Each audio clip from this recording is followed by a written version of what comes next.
First Book of Samuel. 1 Samuel, chapter 1.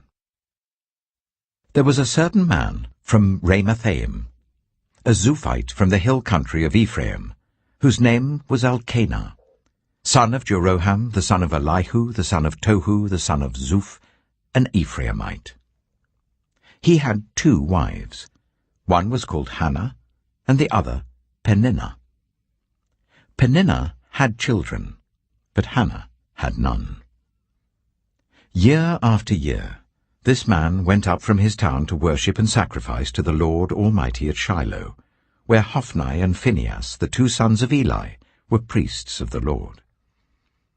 Whenever the day came for Elkanah to sacrifice, he would give portions of the meat to his wife Peninnah and to all her sons and daughters.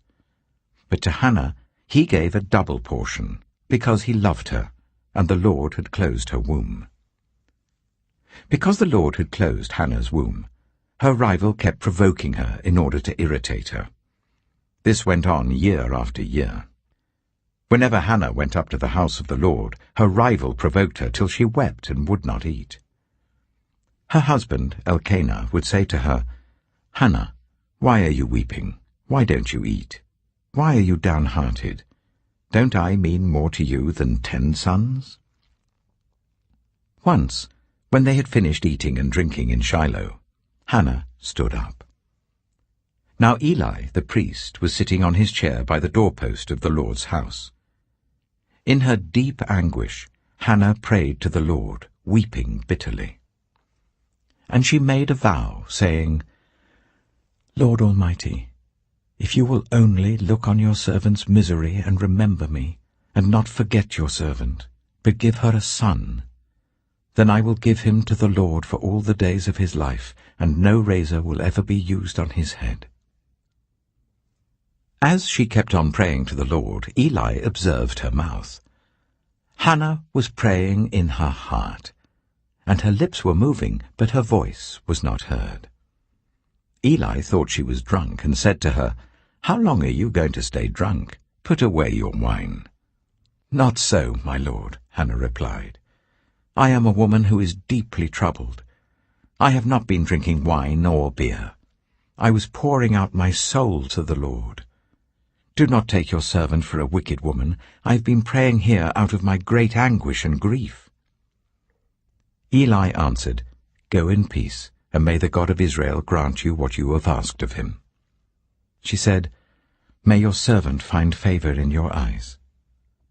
Then she went away and ate something, and her face was no longer downcast. Early the next morning they arose and worshipped before the Lord, and then went back to their home at Ramah. Elkanah made love to his wife Hannah, and the Lord remembered her. So in the course of time Hannah became pregnant and gave birth to a son. She named him Samuel, saying, "Because I asked the Lord for him."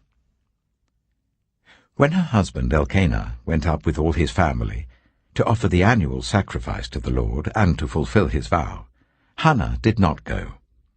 She said to her husband, "After the boy is weaned, I will take him and present him before the Lord, and he will live there always." "Do what seems best to you," her husband Elkanah told her. "Stay here until you have weaned him. Only may the Lord make good his word." So the woman stayed at home and nursed her son until she had weaned him. After he was weaned, she took the boy with her, young as he was, along with a 3-year-old bull, an ephah of flour, and a skin of wine, and brought him to the house of the Lord at Shiloh. When the bull had been sacrificed, they brought the boy to Eli, and she said to him, "Pardon me, my lord. As surely as you live, I am the woman who stood here beside you praying to the Lord. I prayed for this child, and the Lord has granted me what I asked of him. So now I give him to the Lord. For his whole life he shall be given over to the Lord." And he worshipped the Lord there. 1 Samuel chapter 2. Then Hannah prayed and said, "My heart rejoices in the Lord. In the Lord my horn is lifted high. My mouth boasts over my enemies, for I delight in your deliverance. There is no one holy like the Lord. There is no one besides you. There is no rock like our God. Do not keep talking so proudly, or let your mouth speak such arrogance. For the Lord is a God who knows, and by him deeds are weighed. The bows of the warriors are broken, but those who stumbled are armed with strength. Those who are full hire themselves out for food, but those who are hungry no more. She who was barren has borne 7 children, but she who has had many sons pines away. The Lord brings death and makes alive. He brings down to the grave and raises up. The Lord sends poverty and wealth. He humbles and he exalts. He raises the poor from the dust and lifts the needy from the ash heap. He seats them with princes and makes them inherit a throne of honor. For the foundations of the earth are the Lord's. On them he has set the world. He will guard the feet of his faithful servants, but the wicked will be silenced in the place of darkness. It is not by strength that one prevails. Those who oppose the Lord will be broken. The Most High will thunder from heaven. The Lord will judge the ends of the earth. He will give strength to his king and exalt the horn of his anointed. Then Elkanah went home to Ramah, but the boy ministered before the Lord under Eli the priest. Eli's sons were scoundrels. They had no regard for the Lord. Now it was the practice of the priests that whenever any of the people offered a sacrifice, the priest's servant would come with a 3-pronged fork in his hand while the meat was being boiled, and would plunge the fork into the pan or kettle or cauldron or pot. Whatever the fork brought up, the priest would take for himself.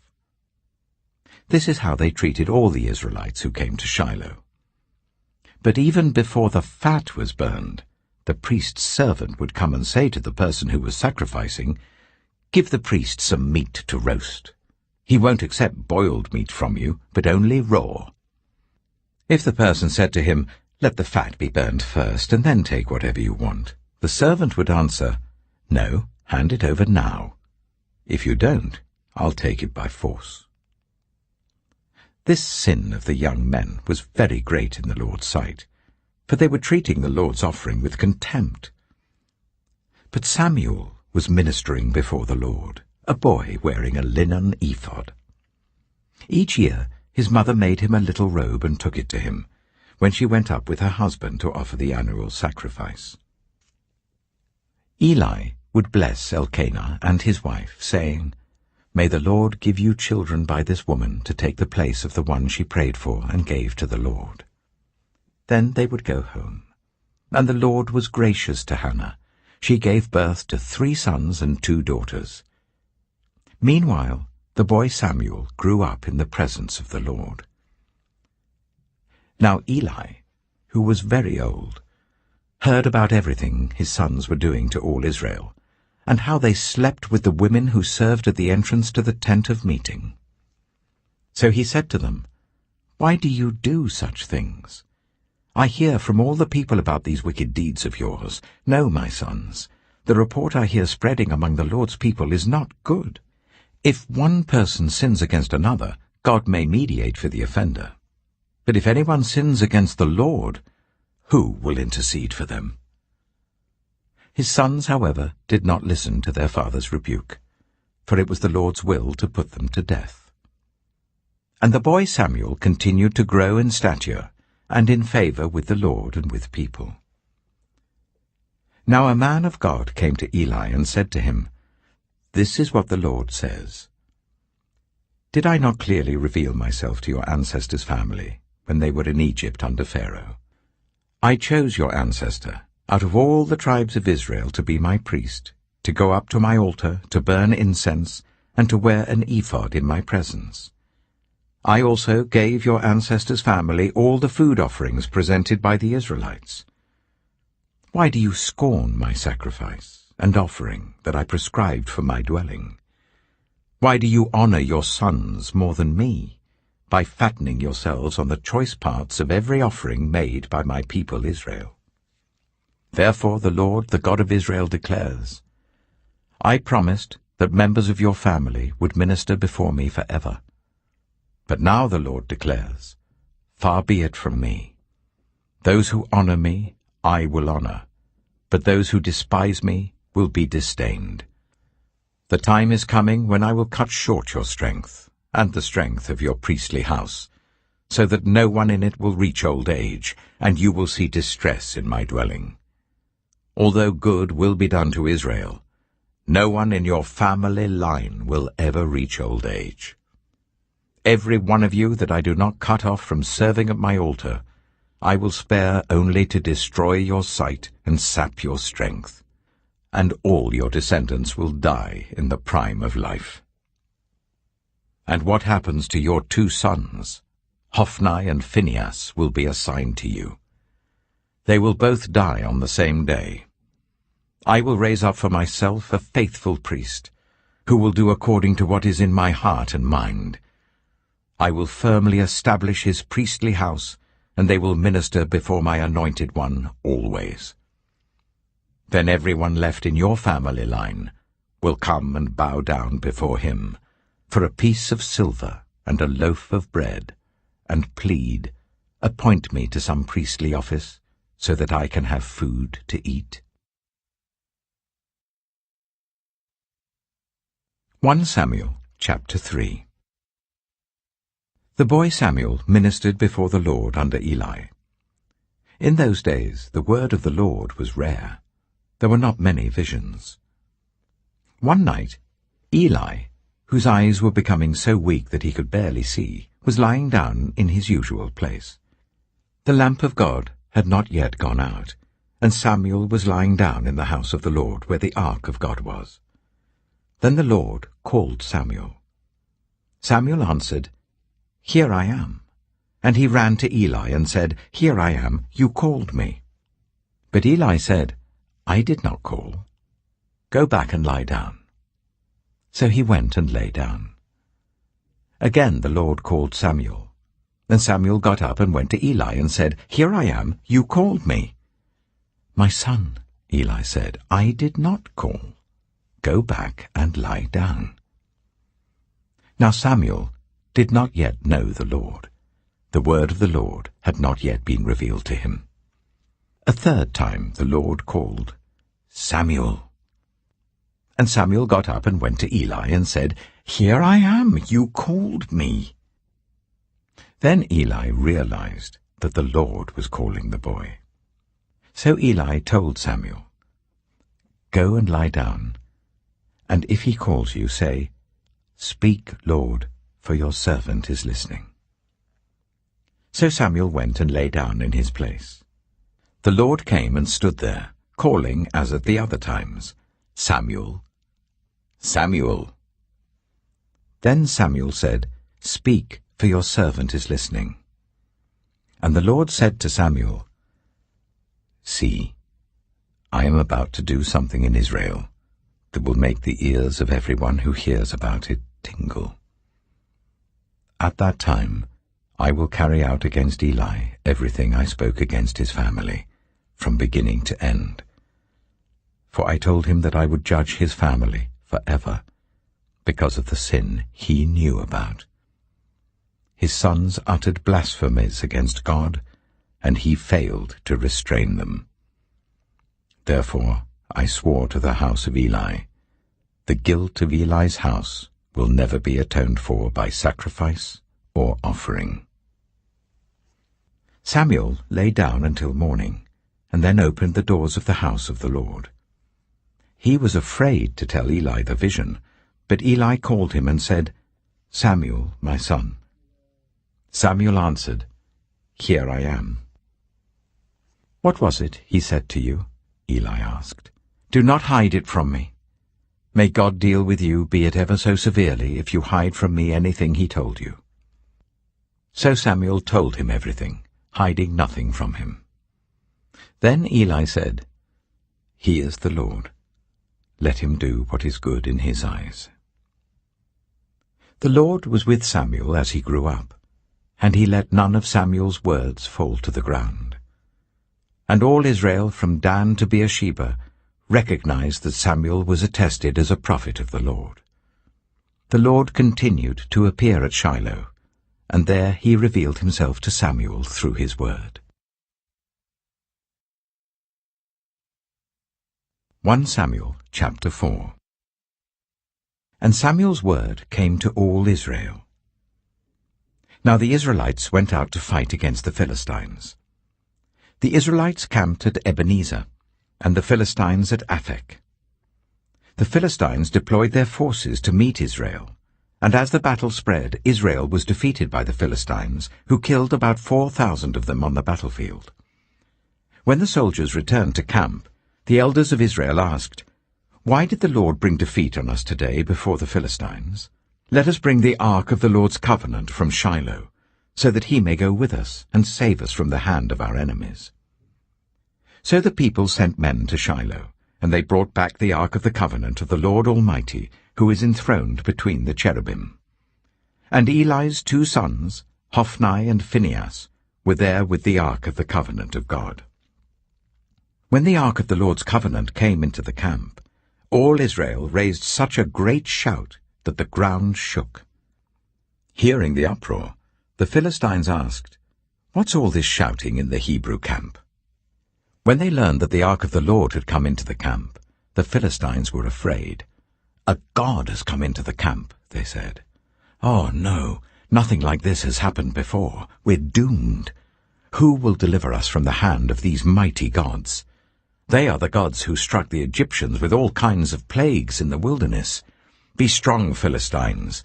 Be men, or you will be subject to the Hebrews, as they have been to you. Be men and fight." So the Philistines fought, and the Israelites were defeated, and every man fled to his tent. The slaughter was very great. Israel lost 30,000 foot soldiers.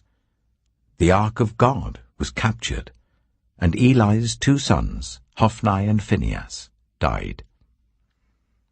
That same day, a Benjaminite ran from the battle line and went to Shiloh with his clothes torn and dust on his head. When he arrived, there was Eli sitting on his chair by the side of the road, watching, because his heart feared for the ark of God. When the man entered the town and told what had happened, the whole town sent up a cry. Eli heard the outcry and asked, "What is the meaning of this uproar?" The man hurried over to Eli, who was 98 years old, and whose eyes had failed so that he could not see. He told Eli, "I have just come from the battle line. I fled from it this very day." Eli asked, "What happened, my son?" The man who brought the news replied, "Israel fled before the Philistines, and the army has suffered heavy losses. Also your 2 sons, Hophni and Phinehas, are dead, and the ark of God has been captured." When he mentioned the ark of God, Eli fell backwards off his chair by the side of the gate. His neck was broken, and he died, for he was an old man, and he was heavy. He had led Israel for 40 years. His daughter-in-law, the wife of Phinehas, was pregnant and near the time of delivery. When she heard the news that the ark of God had been captured, and that her father-in-law and her husband were dead, she went into labor and gave birth, but was overcome by her labor pains. As she was dying, the women attending her said, "Don't despair, you've given birth to a son." But she did not respond or pay any attention. She named the boy Ichabod, saying, "The glory has departed from Israel," because of the capture of the ark of God and the deaths of her father-in-law and her husband. She said, "The glory has departed from Israel, for the ark of God has been captured."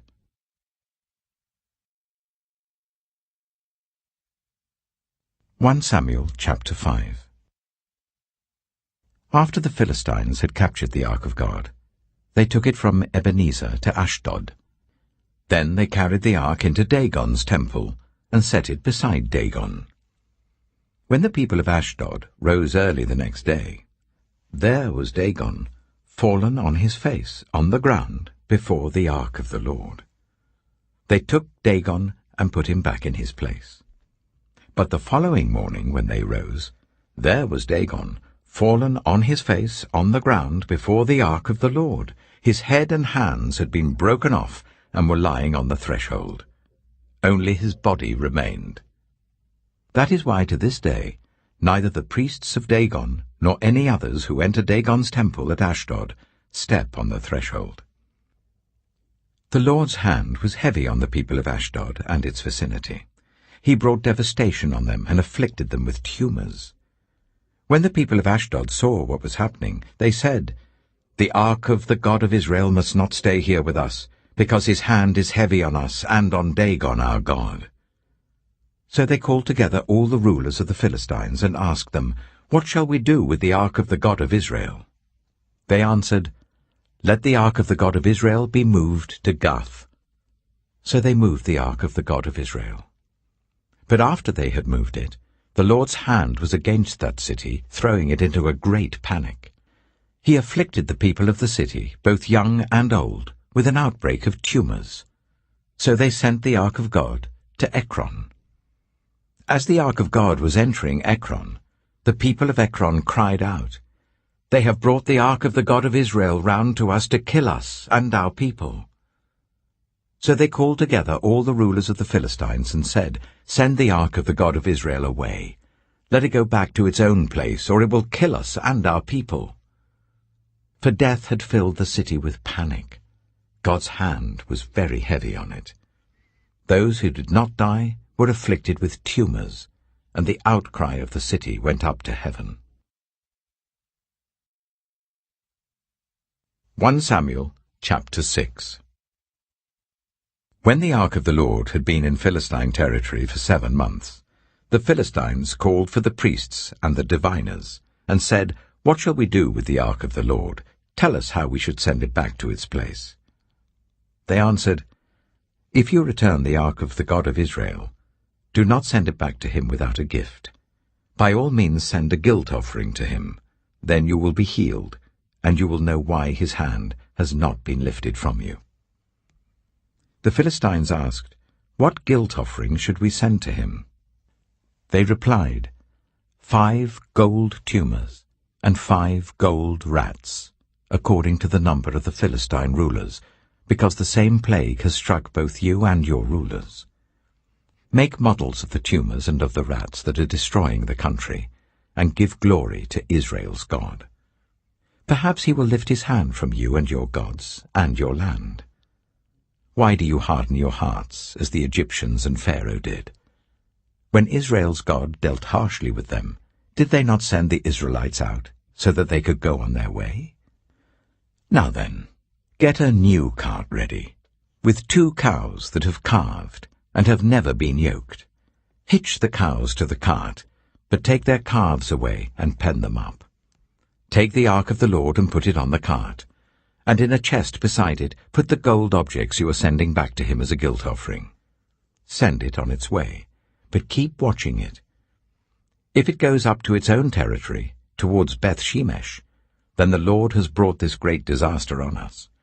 But if it does not, then we shall know that it was not his hand that struck us, but that it happened to us by chance. So they did this. They took 2 such cows and hitched them to the cart and penned up their calves. They placed the ark of the Lord on the cart, and along with it the chest containing the gold rats and the models of the tumors. Then the cows went straight up towards Beth-Shemesh, keeping on the road and lowing all the way. They did not turn to the right or to the left. The rulers of the Philistines followed them as far as the border of Beth-Shemesh. Now the people of Beth-Shemesh were harvesting their wheat in the valley, and when they looked up and saw the ark, they rejoiced at the sight. The ark came to the field of Joshua of Beth-Shemesh, and there it stopped beside a large rock. The people chopped up the wood of the cart and sacrificed the cows as a burnt offering to the Lord. The Levites took down the ark of the Lord, together with the chest containing the gold objects, and placed them on the large rock. On that day, the people of Beth-shemesh offered burnt offerings and made sacrifices to the Lord. The 5 rulers of the Philistines saw all this, and then returned that same day to Ekron. These are the gold tumors the Philistines sent as a guilt offering to the Lord. 1 each for Ashdod, Gaza, Ashkelon, Gath, and Ekron. And the number of the gold rats was according to the number of Philistine towns belonging to the 5 rulers, the fortified towns with their country villages. The large rock on which the Levites set the ark of the Lord is a witness to this day in the field of Joshua of Beth-shemesh. But God struck down some of the inhabitants of Beth-shemesh, putting 70 of them to death, because they looked into the ark of the Lord. The people mourned because of the heavy blow the Lord had dealt them, and the people of Beth-shemesh asked, "Who can stand in the presence of the Lord, this holy God? To whom will the ark go up from here?" Then they sent messengers to the people of Kiriath-jearim, saying, "The Philistines have returned the ark of the Lord. Come down and take it up to your town." 1 Samuel chapter 7. So the men of Kiriath-jearim came and took up the ark of the Lord. They brought it to Abinadab's house on the hill, and consecrated Eleazar his son to guard the ark of the Lord. The ark remained at Kiriath-jearim a long time, 20 years in all. Then all the people of Israel turned back to the Lord. So Samuel said to all the Israelites, "If you are returning to the Lord with all your hearts, then rid yourselves of the foreign gods and the Ashtoreths, and commit yourselves to the Lord and serve him only, and he will deliver you out of the hand of the Philistines." So the Israelites put away their Baals and Ashtoreths, and served the Lord only. Then Samuel said, "Assemble all Israel at Mizpah, and I will intercede with the Lord for you." When they had assembled at Mizpah, they drew water and poured it out before the Lord. On that day they fasted, and there they confessed, "We have sinned against the Lord." Now Samuel was serving as leader of Israel at Mizpah. When the Philistines heard that Israel had assembled at Mizpah, the rulers of the Philistines came up to attack them. When the Israelites heard of it, they were afraid because of the Philistines. They said to Samuel, "Do not stop crying out to the Lord our God for us, that he may rescue us from the hand of the Philistines." Then Samuel took a suckling lamb and sacrificed it as a whole burnt offering to the Lord. He cried out to the Lord on Israel's behalf, and the Lord answered him. While Samuel was sacrificing the burnt offering, the Philistines drew near to engage Israel in battle. But that day the Lord thundered with loud thunder against the Philistines, and threw them into such a panic that they were routed before the Israelites. The men of Israel rushed out of Mizpah and pursued the Philistines, slaughtering them along the way to a point below Beth-kar. Then Samuel took a stone and set it up between Mizpah and Shen. He named it Ebenezer, saying, "Thus far the Lord has helped us." So the Philistines were subdued, and they stopped invading Israel's territory. Throughout Samuel's lifetime, the hand of the Lord was against the Philistines. The towns from Ekron to Gath that the Philistines had captured from Israel were restored to Israel, and Israel delivered the neighboring territory from the hands of the Philistines, and there was peace between Israel and the Amorites. Samuel continued as Israel's leader all the days of his life. From year to year, he went on a circuit from Bethel to Gilgal to Mizpah, judging Israel in all those places. But he always went back to Ramah, where his home was, and there he also held court for Israel. And he built an altar there to the Lord. 1 Samuel chapter 8. When Samuel grew old, he appointed his sons as Israel's leaders. The name of his firstborn was Joel, and the name of his second was Abijah, and they served at Beersheba. But his sons did not follow his ways. They turned aside after dishonest gain, and accepted bribes, and perverted justice. So all the elders of Israel gathered together and came to Samuel at Ramah.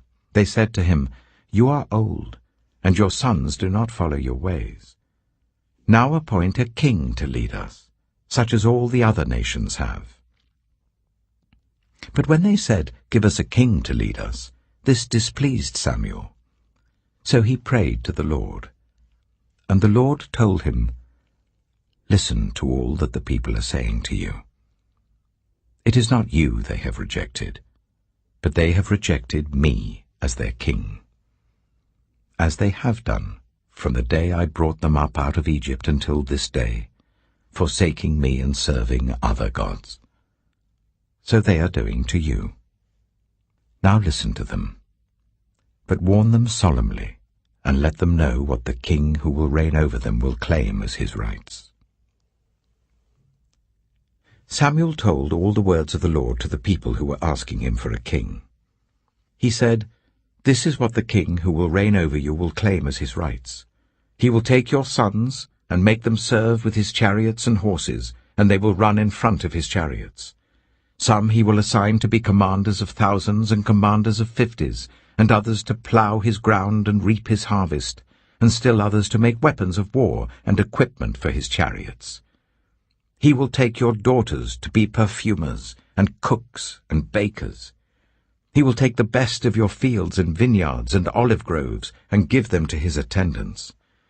He will take 1/10 of your grain and of your vintage and give it to his officials and attendants. Your male and female servants and the best of your cattle and donkeys he will take for his own use. He will take 1/10 of your flocks, and you yourselves will become his slaves. When that day comes, you will cry out for relief from the king you have chosen, but the Lord will not answer you in that day." But the people refused to listen to Samuel. "No," they said, "we want a king over us. Then we shall be like all the other nations, with a king to lead us, and to go out before us and fight our battles." When Samuel heard all that the people said, he repeated it before the Lord. The Lord answered, "Listen to them, and give them a king." Then Samuel said to the Israelites, "Everyone go back to your own town." 1 Samuel chapter 9. There was a Benjaminite, a man of standing, whose name was Kish, son of Abihail, the son of Zeror, the son of Bechorath, and the son of Aphiah of Benjamin. Kish had a son named Saul, as handsome a young man as could be found anywhere in Israel, and he was a head taller than anyone else. Now the donkeys belonging to Saul's father, Kish, were lost, and Kish said to his son Saul, "Take one of the servants with you and go and look for the donkeys." So he passed through the hill country of Ephraim and through the area around Shalisha, but they did not find them. They went on into the district of Shaalim, but the donkeys were not there. Then he passed through the territory of Benjamin, but they did not find them. When they reached the district of Zaph, Saul said to the servant who was with him, "Come, let's go back, or my father will stop thinking about the donkeys and start worrying about us." But the servant replied, "Look, in this town there is a man of God. He is highly respected, and everything he says comes true. Let's go there now. Perhaps he will tell us what way to take." Saul said to his servant, "If we go, what can we give the man? The food in our sacks is gone. We have no gift to take to the man of God. What do we have?" The servant answered him again. "Look," he said, "I have 1/4 of a shekel of silver. I will give it to the man of God, so that he will tell us what way to take." Formerly in Israel, if someone went to inquire of God, they would say, "Come, let us go to the seer," because the prophet of today used to be called a seer. "Good," Saul said to his servant. "Come, let's go." So they set out for the town where the man of God was. As they were going up the hill to the town, they met some young women coming out to draw water, and they asked them, "Is the seer here?" "He is," they answered. "He's ahead of you.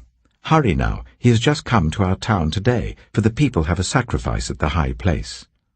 As soon as you enter the town, you will find him before he goes up to the high place to eat. The people will not begin eating until he comes, because he must bless the sacrifice. Afterwards those who are invited will eat. Go up now. You should find him about this time."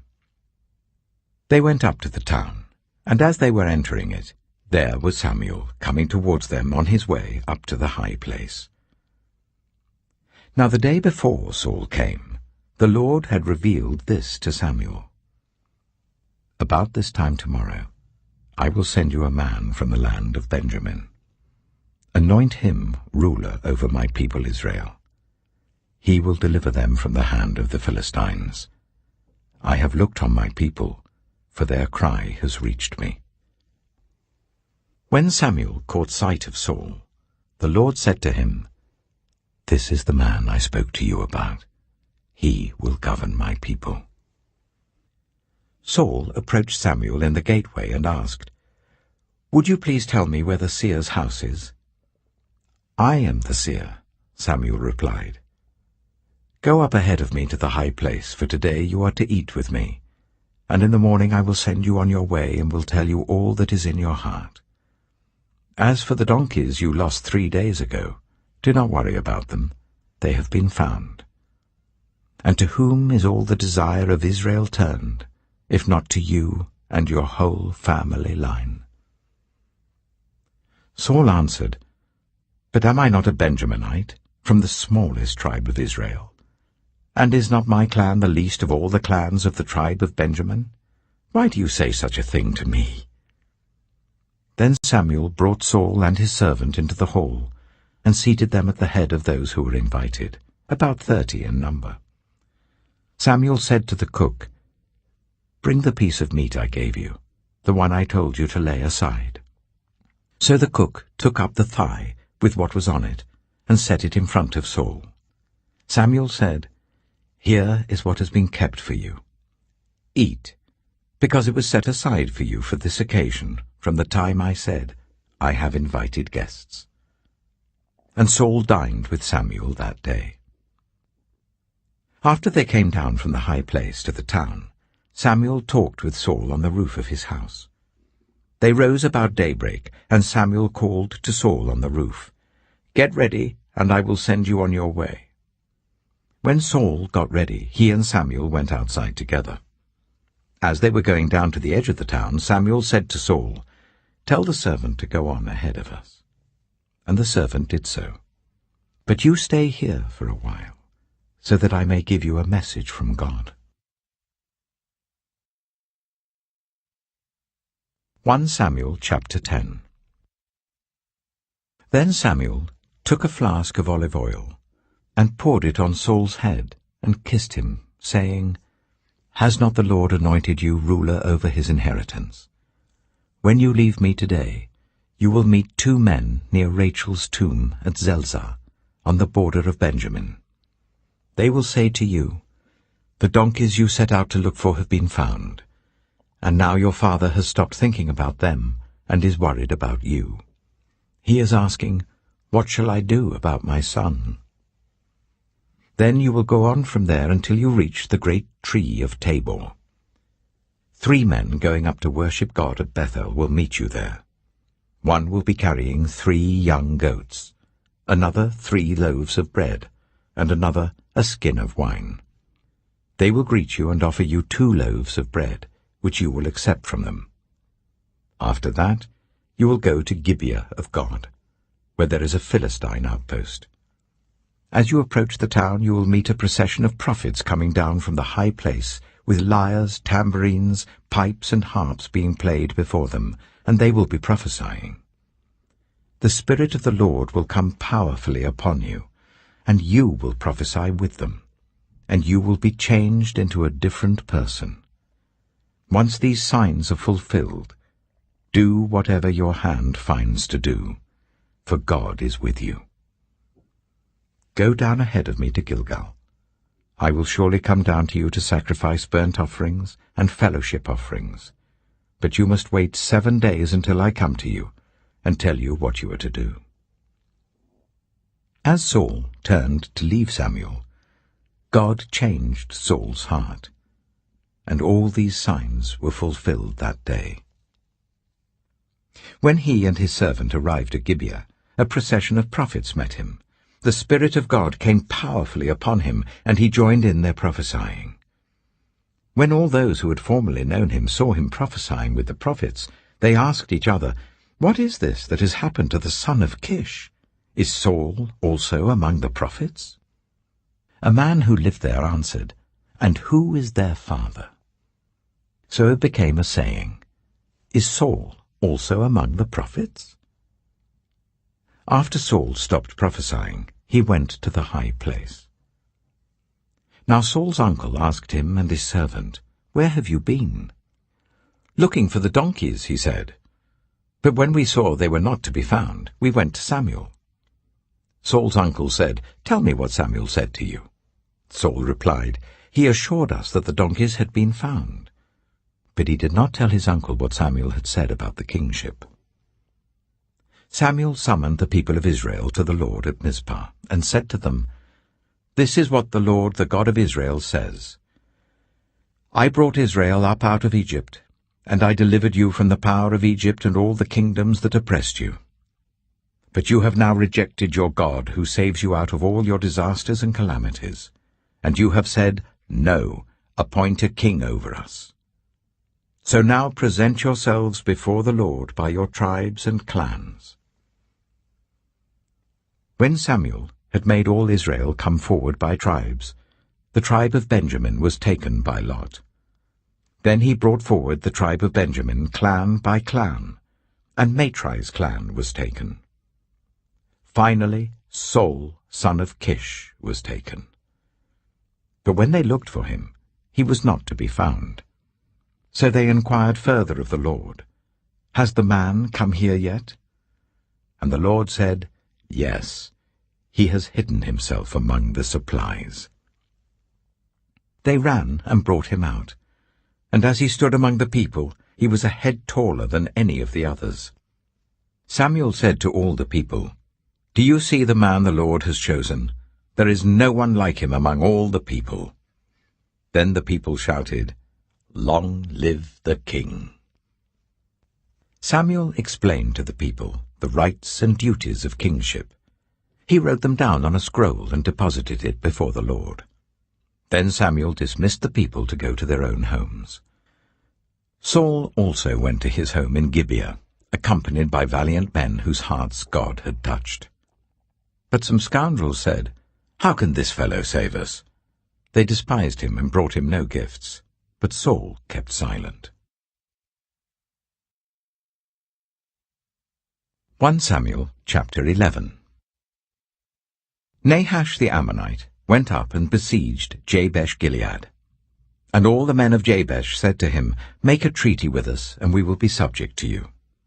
But Nahash the Ammonite replied, "I will make a treaty with you only on the condition that I gouge out the right eye of every one of you, and so bring disgrace on all Israel." The elders of Jabesh said to him, "Give us 7 days so that we can send messengers throughout Israel. If no one comes to rescue us, we will surrender to you."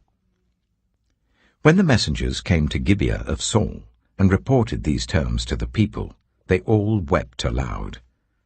Just then Saul was returning from the fields behind his oxen, and he asked, "What is wrong with everyone? Why are they weeping?"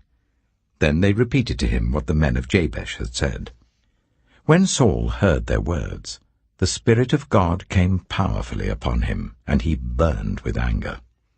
He took a pair of oxen, cut them into pieces, and sent the pieces by messengers throughout Israel, proclaiming, "This is what will be done to the oxen of anyone who does not follow Saul and Samuel."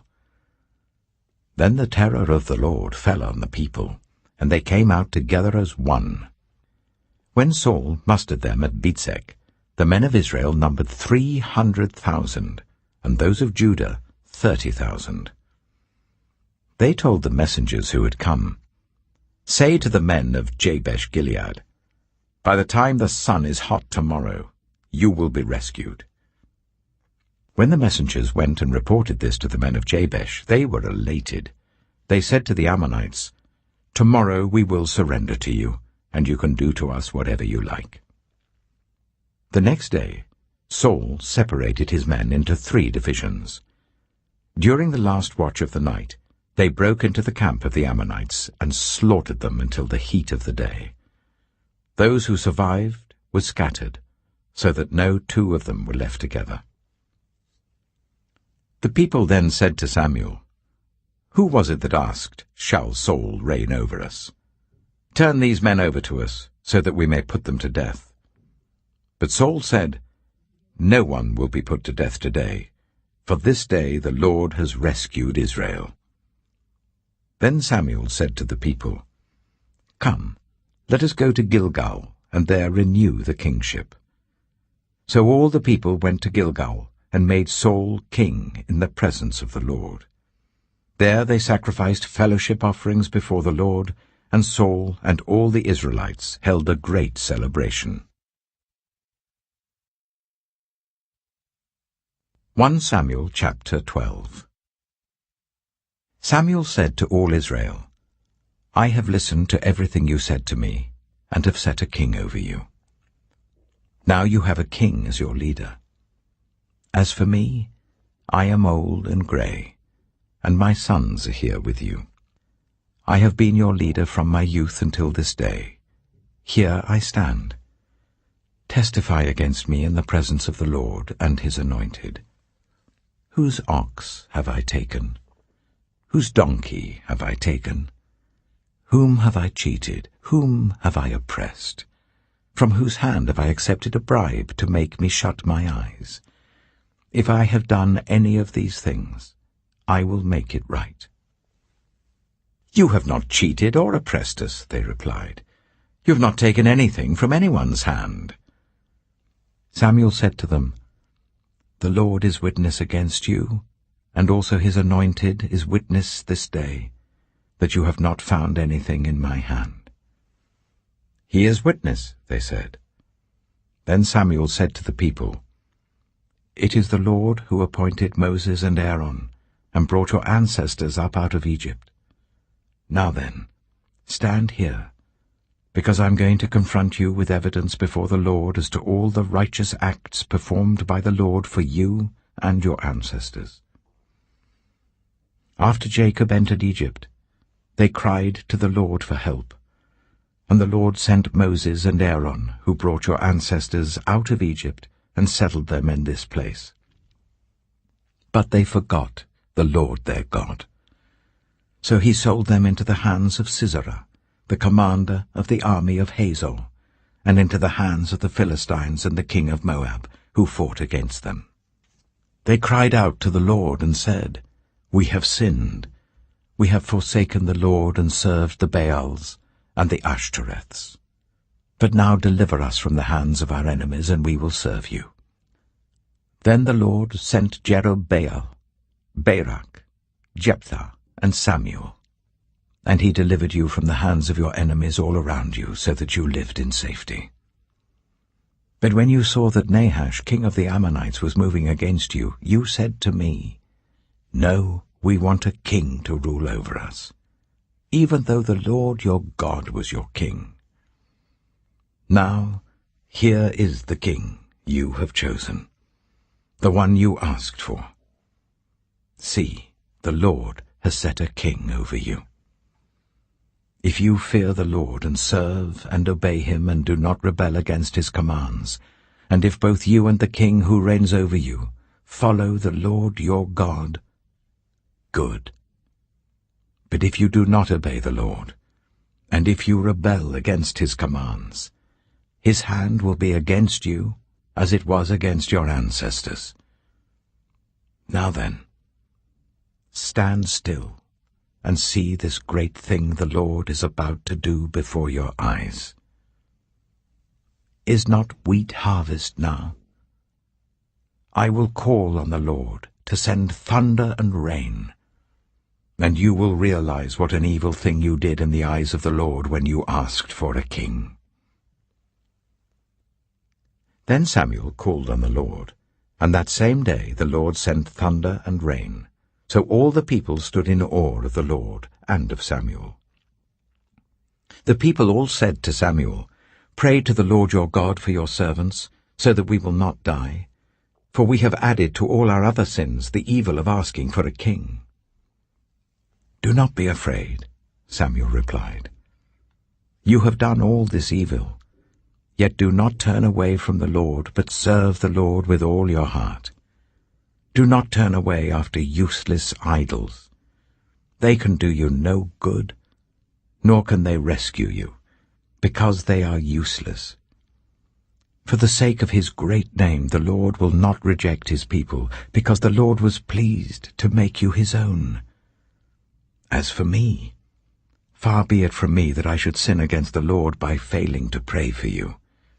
And I will teach you the way that is good and right. But be sure to fear the Lord and serve him faithfully with all your heart. Consider what great things he has done for you. Yet, if you persist in doing evil, both you and your king will perish."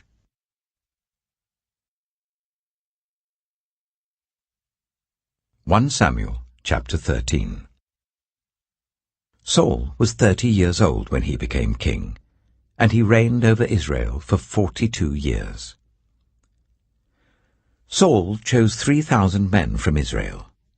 2,000 were with him at Michmash in the hill country of Bethel, and 1,000 were with Jonathan at Gibeah in Benjamin. The rest of the men he sent back to their homes. Jonathan attacked the Philistine outpost at Geba, and the Philistines heard about it. Then Saul had the trumpet blown throughout the land and said, "Let the Hebrews hear." So all Israel heard the news. Saul has attacked the Philistine outpost, and now Israel has become obnoxious to the Philistines. And the people were summoned to join Saul at Gilgal. The Philistines assembled to fight Israel, with 3,000 chariots, 6,000 charioteers, and soldiers as numerous as the sand on the seashore. They went up and camped at Michmash, east of Bethaven. When the Israelites saw that their situation was critical and that their army was hard-pressed, they hid in caves and thickets among the rocks, and in pits and cisterns. Some Hebrews even crossed the Jordan to the land of Gad and Gilead. Saul remained at Gilgal, and all the troops with him were quaking with fear. He waited for 7 days, the time set by Samuel. But Samuel did not come to Gilgal, and Saul's men began to scatter.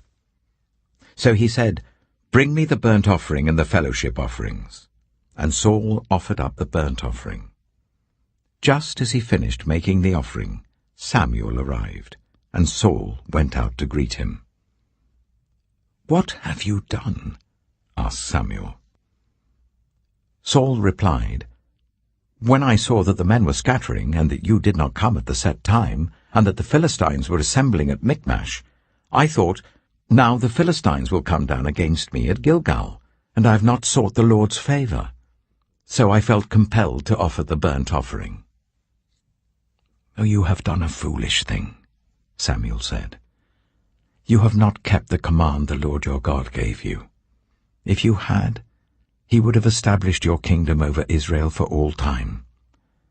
But now your kingdom will not endure. The Lord has sought out a man after his own heart, and appointed him ruler of his people, because you have not kept the Lord's command." Then Samuel left Gilgal, and went up to Gibeah in Benjamin. And Saul counted the men who were with him. They numbered about 600. Saul and his son Jonathan, and the men with them, were staying at Gibeah of Benjamin, while the Philistines camped at Michmash. Raiding parties went out from the Philistine camp in 3 detachments. One turned towards Ophrah in the vicinity of Shual, another towards Beth-horon, and the third towards the borderland overlooking the valley of Zeboim, facing the wilderness. Not a blacksmith could be found in the whole land of Israel, because the Philistines had said, Otherwise the Hebrews will make swords and spears." So all Israel went down to the Philistines to have their plowshares, mattocks, axes, and sickles sharpened. The price was 2/3 of a shekel for sharpening plowshares and mattocks, and 1/3 of a shekel for sharpening forks and axes, and for repointing goads. So on the day of the battle, not a soldier with Saul and Jonathan had a sword or spear in his hand. Only Saul and his son Jonathan had them. Now a detachment of Philistines had gone out to the pass at Michmash. 1 Samuel chapter 14. One day Jonathan, son of Saul, said to his young armor-bearer, "Come, let's go over to the Philistine outpost on the other side." But he did not tell his father. Saul was staying on the outskirts of Gibeah, under a pomegranate tree in Migron. With him were about 600 men, among whom was Ahijah, who was wearing an ephod. He was a son of Ichabod's brother, Ahitub, son of Phinehas, the son of Eli, the Lord's priest in Shiloh. No one was aware that Jonathan had left. On each side of the pass that Jonathan intended to cross to reach the Philistine outpost was a cliff. One was called Bozez, and the other Sineh. One cliff stood to the north towards Michmash, the other to the south towards Geba. Jonathan said to his young armor-bearer, "Come, let's go over to the outpost of those uncircumcised men. Perhaps the Lord will act on our behalf. Nothing can hinder the Lord from saving, whether by many or by few." "Do all that you have in mind," his armor-bearer said. "Go ahead. I am with you, heart and soul." Jonathan said, "Come on then. We will cross over towards them and let them see us. If they say to us, 'Wait there until we come to you,' we will stay where we are and not go up to them. But if they say, 'Come up to us,' we will climb up, because that will be our sign that the Lord has given them into our hands." So both of them showed themselves to the Philistine outpost. "Look," said the Philistines, "the Hebrews are crawling out of the holes they were hiding in." The men of the outpost shouted to Jonathan and his armor-bearer, "Come up to us and we'll teach you a lesson." So Jonathan said to his armor-bearer, "Climb up after me. The Lord has given them into the hand of Israel." Jonathan climbed up using his hands and feet, with his armor-bearer right behind him. The Philistines fell before Jonathan, and his armor-bearer followed and killed behind him. In that first attack, Jonathan and his armor-bearer killed some 20 men in an area of about half an acre. Then panic struck the whole army, those in the camp and field and those in the outposts and raiding parties, and the ground shook. It was a panic sent by God. Saul's lookouts at Gibeah in Benjamin saw the army melting away in all directions. Then Saul said to the men who were with him, "Muster the forces and see who has left us." When they did, it was Jonathan and his armor-bearer who were not there. Saul said to Ahijah, "Bring the ark of God." At that time it was with the Israelites. While Saul was talking to the priest, the tumult in the Philistine camp increased more and more. So Saul said to the priest, "Withdraw your hand."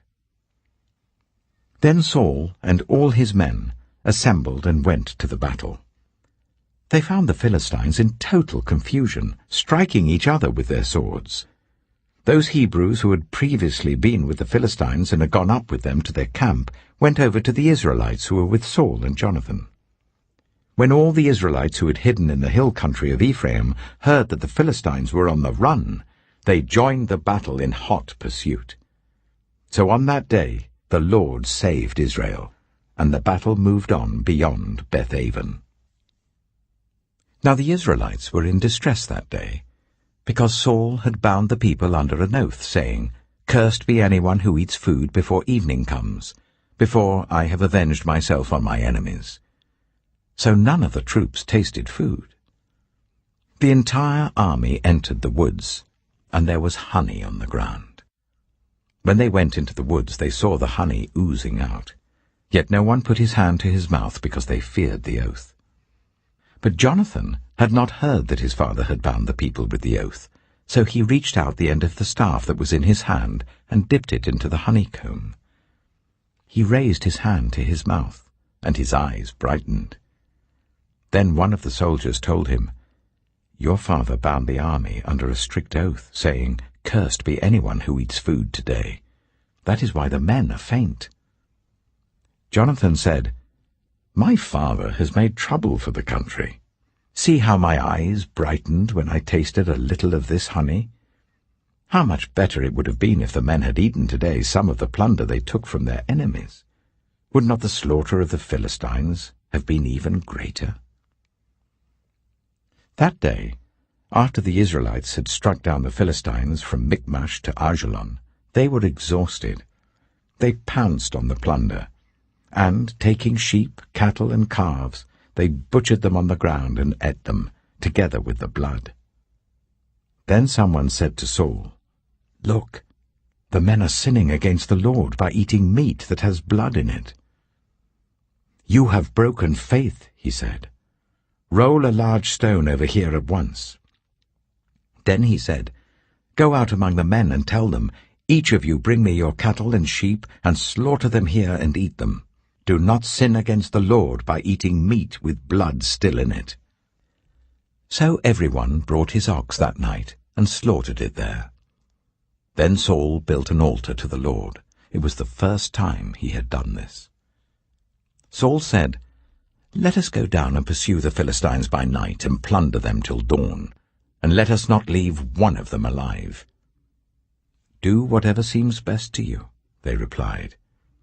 But the priest said, "Let us inquire of God here."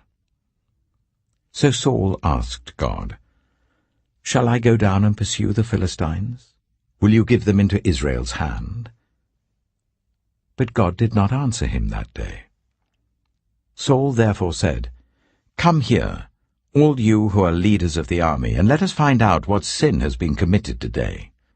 As surely as the Lord who rescues Israel lives, even if the guilt lies with my son Jonathan, he must die." But not one of them said a word. Saul then said to all the Israelites, "You stand over there. I and Jonathan my son will stand over here." "Do what seems best to you," they replied. Then Saul prayed to the Lord, the God of Israel, "Why have you not answered your servant today? If the fault is in me or my son Jonathan, respond with Urim. But if the men of Israel are at fault, respond with Thummim." Jonathan and Saul were taken by lot, and the men were cleared. Saul said, "Cast the lot between me and Jonathan my son." And Jonathan was taken. Then Saul said to Jonathan, "Tell me what you have done." So Jonathan told him, "I tasted a little honey with the end of my staff, and now I must die?" Saul said, "May God deal with me, be it ever so severely, if you do not die, Jonathan." But the men said to Saul, "Should Jonathan die? He who has brought about this great deliverance in Israel? Never! As surely as the Lord lives, not a hair of his head shall fall to the ground, for he did this today with God's help." So the men rescued Jonathan, and he was not put to death. Then Saul stopped pursuing the Philistines, and they withdrew to their own land. After Saul had assumed rule over Israel, he fought against their enemies on every side: Moab, the Ammonites, Edom, the kings of Zobah, and the Philistines. Wherever he turned, he inflicted punishment on them. He fought valiantly and defeated the Amalekites, delivering Israel from the hands of those who had plundered them. Saul's sons were Jonathan, Ishvi, and Malchishua. The name of his elder daughter was Merab, and that of the younger was Michal. His wife's name was Ahinoam, daughter of Ahimaaz. The name of the commander of Saul's army was Abner, son of Ner, and Ner was Saul's uncle. Saul's father, Kish, and Abner's father Ner, were sons of Abiel. All the days of Saul there was bitter war with the Philistines, and whenever Saul saw a mighty or brave man, he took him into his service. 1 Samuel chapter 15. Samuel said to Saul, I am the one the Lord sent to anoint you king over his people Israel. So listen now to the message from the Lord. This is what the Lord Almighty says. I will punish the Amalekites for what they did to Israel when they waylaid them as they came up from Egypt. Now go, attack the Amalekites, and totally destroy all that belongs to them. Do not spare them. Put to death men and women, children and infants, cattle and sheep, camels and donkeys. So Saul summoned the men and mustered them at Telaim, 200,000 foot soldiers and 10,000 from Judah. Saul went to the city of Amalek and set an ambush in the ravine. Then he said to the Kenites, Go away, leave the Amalekites, so that I do not destroy you along with them. For you showed kindness to all the Israelites when they came up out of Egypt. So the Kenites moved away from the Amalekites. Then Saul attacked the Amalekites all the way from Havilah to Shur, near the eastern border of Egypt. He took Agag, king of the Amalekites, alive, and all his people he totally destroyed with the sword. But Saul and the army spared Agag, and the best of the sheep and cattle, the fat calves and lambs, everything that was good. These they were unwilling to destroy completely, but everything that was despised and weak they totally destroyed. Then the word of the Lord came to Samuel. I regret that I have made Saul king, because he has turned away from me and has not carried out my instructions. Samuel was angry, and he cried out to the Lord all that night. Early in the morning, Samuel got up and went to meet Saul, but he was told, Saul has gone to Carmel. There he has set up a monument in his own honor, and has turned and gone on down to Gilgal. When Samuel reached him, Saul said, The Lord bless you. I have carried out the Lord's instructions. But Samuel said, What then is this bleating of sheep in my ears? What is this lowing of cattle that I hear? Saul answered, The soldiers brought them from the Amalekites. They spared the best of the sheep and cattle to sacrifice to the Lord your God, but we totally destroyed the rest. Enough, Samuel said to Saul. Let me tell you what the Lord said to me last night. Tell me, Saul replied. Samuel said, Although you were once small in your own eyes, did you not become the head of the tribes of Israel? The Lord anointed you king over Israel, and he sent you on a mission, saying, Go and completely destroy those wicked people, the Amalekites. Wage war against them until you have wiped them out. Why did you not obey the Lord? Why did you pounce on the plunder and do evil in the eyes of the Lord? But I did obey the Lord, Saul said. I went on the mission the Lord assigned me. I completely destroyed the Amalekites and brought back Agag, their king. The soldiers took sheep and cattle from the plunder, the best of what was devoted to God, in order to sacrifice them to the Lord your God at Gilgal. But Samuel replied, Does the Lord delight in burnt offerings and sacrifices as much as in obeying the Lord? To obey is better than sacrifice, and to heed is better than the fat of rams. For rebellion is like the sin of divination, and arrogance like the evil of idolatry. Because you have rejected the word of the Lord, he has rejected you as king. Then Saul said to Samuel, I have sinned. I violated the Lord's command and your instructions. I was afraid of the men, and so I gave in to them. Now I beg you, forgive my sin and come back with me, so that I may worship the Lord. But Samuel said to him, I will not go back with you. You have rejected the word of the Lord, and the Lord has rejected you as king over Israel." As Samuel turned to leave, Saul caught hold of the hem of his robe, and it tore. Samuel said to him, "The Lord has torn the kingdom of Israel from you today, and has given it to one of your neighbors, to one better than you.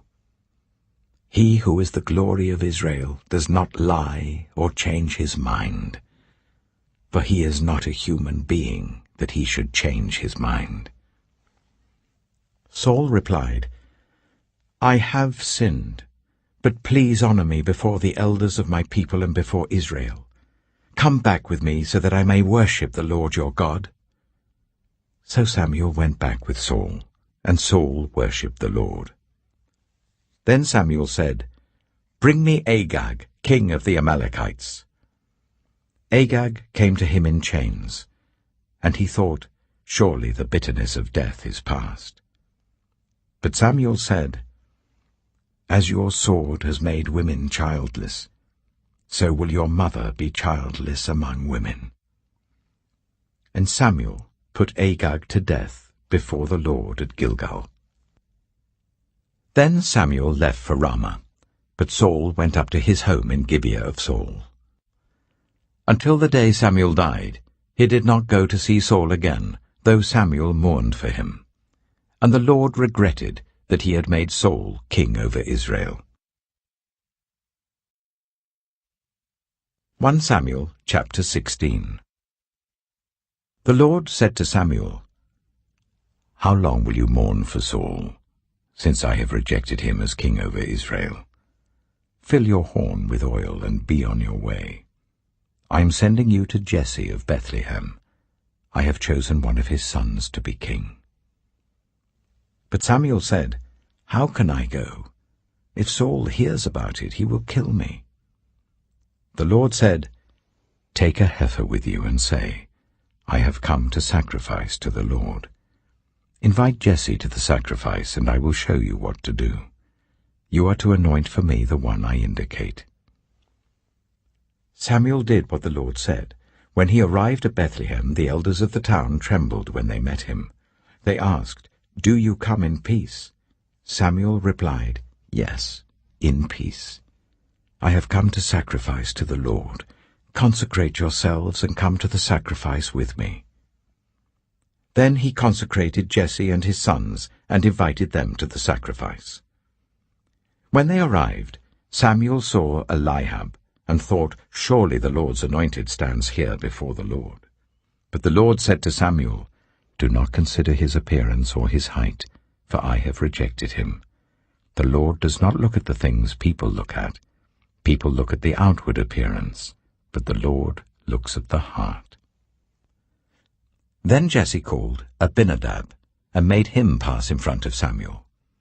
But Samuel said, "The Lord has not chosen this one either." Jesse then made Shammah pass by, but Samuel said, "Nor has the Lord chosen this one." Jesse made 7 of his sons pass before Samuel, but Samuel said to him, "The Lord has not chosen these."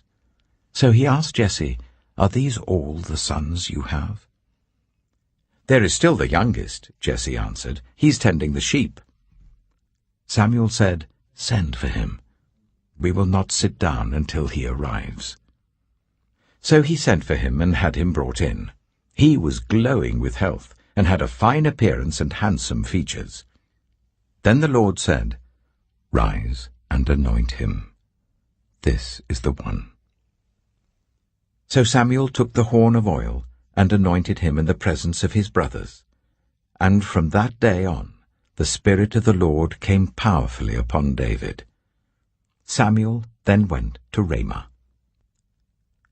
Now the Spirit of the Lord had departed from Saul, and an evil spirit from the Lord tormented him. Saul's attendants said to him, "See, an evil spirit from God is tormenting you. Let our Lord command his servants here to search for someone who can play the lyre. He will play when the evil spirit from God comes on you, and you will feel better." So Saul said to his attendants, "Find someone who plays well and bring him to me." One of the servants answered, "I've seen a son of Jesse of Bethlehem who knows how to play the lyre. He is a brave man and a warrior. He speaks well and is a fine-looking man, and the Lord is with him." Then Saul sent messengers to Jesse and said, "Send me your son David, who is with the sheep." So Jesse took a donkey loaded with bread, a skin of wine, and a young goat, and sent them with his son David to Saul. David came to Saul and entered his service. Saul liked him very much, and David became one of his armor-bearers. Then Saul sent word to Jesse, saying, "Allow David to remain in my service, for I am pleased with him." Whenever the Spirit from God came on Saul, David would take up his lyre and play. Then relief would come to Saul. He would feel better, and the evil spirit would leave him. 1 Samuel chapter 17. Now the Philistines gathered their forces for war, and assembled at Socoh in Judah. They pitched camp at Ephes-dammim, between Socoh and Azekah. Saul and the Israelites assembled and camped in the valley of Elah, and drew up their battle line to meet the Philistines. The Philistines occupied one hill, and the Israelites another, with the valley between them. A champion named Goliath, who was from Gath, came out of the Philistine camp. His height was 6 cubits and a span.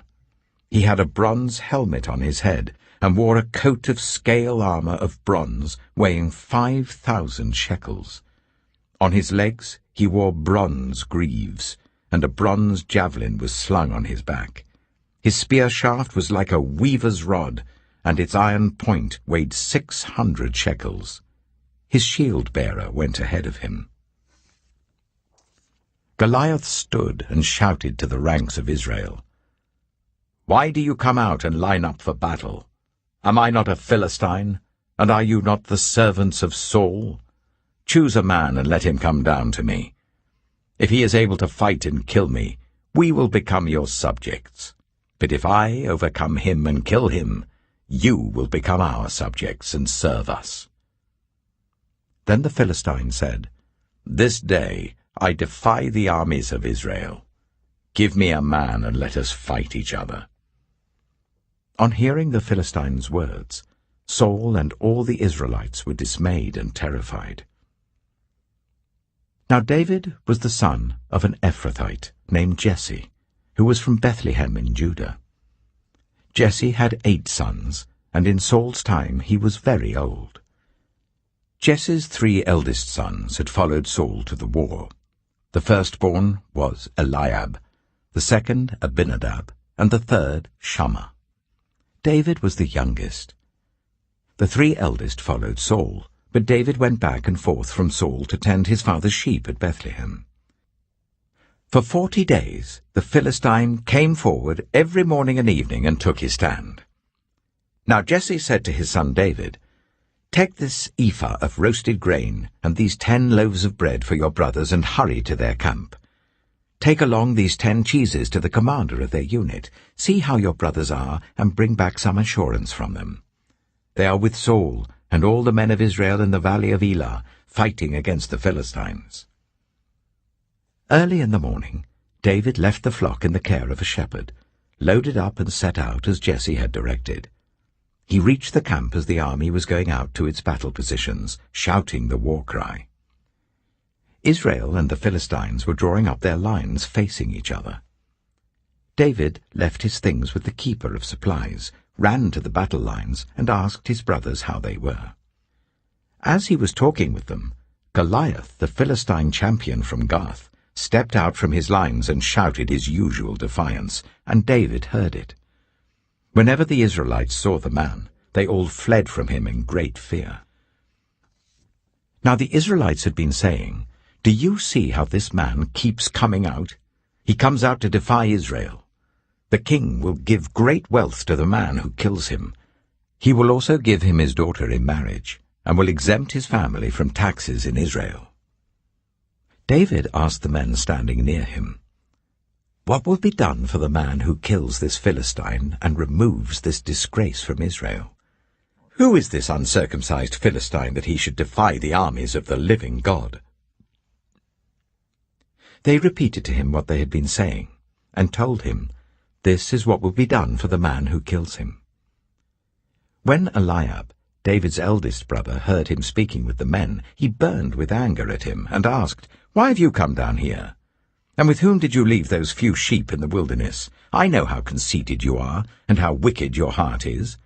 You came down only to watch the battle." "Now what have I done?" said David. "Can't I even speak?" He then turned away to someone else and brought up the same matter, and the men answered him as before. What David said was overheard and reported to Saul, and Saul sent for him. David said to Saul, "Let no one lose heart on account of this Philistine. Your servant will go and fight him." Saul replied, "You are not able to go out against this Philistine and fight him. You're only a young man, and he has been a warrior from his youth." But David said to Saul, "Your servant has been keeping his father's sheep.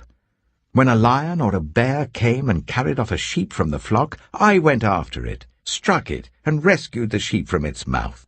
When it turned on me, I seized it by its hair, struck it, and killed it. Your servant has killed both the lion and the bear. This uncircumcised Philistine will be like one of them, because he has defied the armies of the living God. The Lord who rescued me from the paw of the lion and the paw of the bear will rescue me from the hand of this Philistine." Saul said to David, "Go, and the Lord be with you." Then Saul dressed David in his own tunic. He put a coat of armor on him and a bronze helmet on his head. David fastened on his sword over the tunic and tried walking around because he was not used to them. "I cannot go in these," he said to Saul, "because I'm not used to them." So he took them off. Then he took his staff in his hand, chose 5 smooth stones from the stream, put them in the pouch of his shepherd's bag, and, with his sling in his hand, approached the Philistine. Meanwhile, the Philistine, with his shield-bearer in front of him, kept coming closer to David. He looked David over and saw that he was little more than a boy, glowing with health and handsome, and he despised him. He said to David, "Am I a dog, that you come at me with sticks?" And the Philistine cursed David by his gods. "Come here," he said, "and I'll give your flesh to the birds and the wild animals." David said to the Philistine, "You come against me with sword and spear and javelin, but I come against you in the name of the Lord Almighty, the God of the armies of Israel, whom you have defied. This day the Lord will deliver you into my hands, and I'll strike you down and cut off your head. This very day I will give the carcasses of the Philistine army to the birds and the wild animals, and the whole world will know that there is a God in Israel. All those gathered here will know that it is not by sword or spear that the Lord saves, for the battle is the Lord's, and he will give all of you into our hands." As the Philistine moved closer to attack him, David ran quickly towards the battle line to meet him. Reaching into his bag and taking out a stone, he slung it and struck the Philistine on the forehead. The stone sank into his forehead, and he fell face down on the ground. So David triumphed over the Philistine with a sling and a stone. Without a sword in his hand, he struck down the Philistine and killed him. David ran and stood over him. He took hold of the Philistine's sword and drew it from the sheath. After he killed him, he cut off his head with the sword. When the Philistines saw that their hero was dead, they turned and ran. Then the men of Israel and Judah surged forward with a shout and pursued the Philistines to the entrance of Gath and to the gates of Ekron. Their dead was strewn along the Shearaim road to Gath and Ekron. When the Israelites returned from chasing the Philistines, they plundered their camp. David took the Philistines' head and brought it to Jerusalem. He put the Philistines' weapons in his own tent. As Saul watched David going out to meet the Philistine, he said to Abner, commander of the army, "Abner, whose son is that young man?" Abner replied, "As surely as you live, your majesty, I don't know." The king said, "Find out whose son this young man is." As soon as David returned from killing the Philistine, Abner took him and brought him before Saul, with David still holding the Philistine's head. "Whose son are you, young man?" Saul asked him. David said, "I am the son of your servant Jesse of Bethlehem." 1 Samuel chapter 18. After David had finished talking with Saul, Jonathan became one in spirit with David, and he loved him as himself. From that day, Saul kept David with him and did not let him return home to his family. And Jonathan made a covenant with David because he loved him as himself. Jonathan took off the robe he was wearing and gave it to David, along with his tunic and even his sword, his bow, and his belt. Whatever mission Saul sent him on, David was so successful that Saul gave him a high rank in the army. This pleased all the troops and Saul's officers as well. When the men were returning home after David had killed the Philistine, the women came out from all the towns of Israel to meet King Saul, with singing and dancing, with joyful songs, with tambourines and lyres.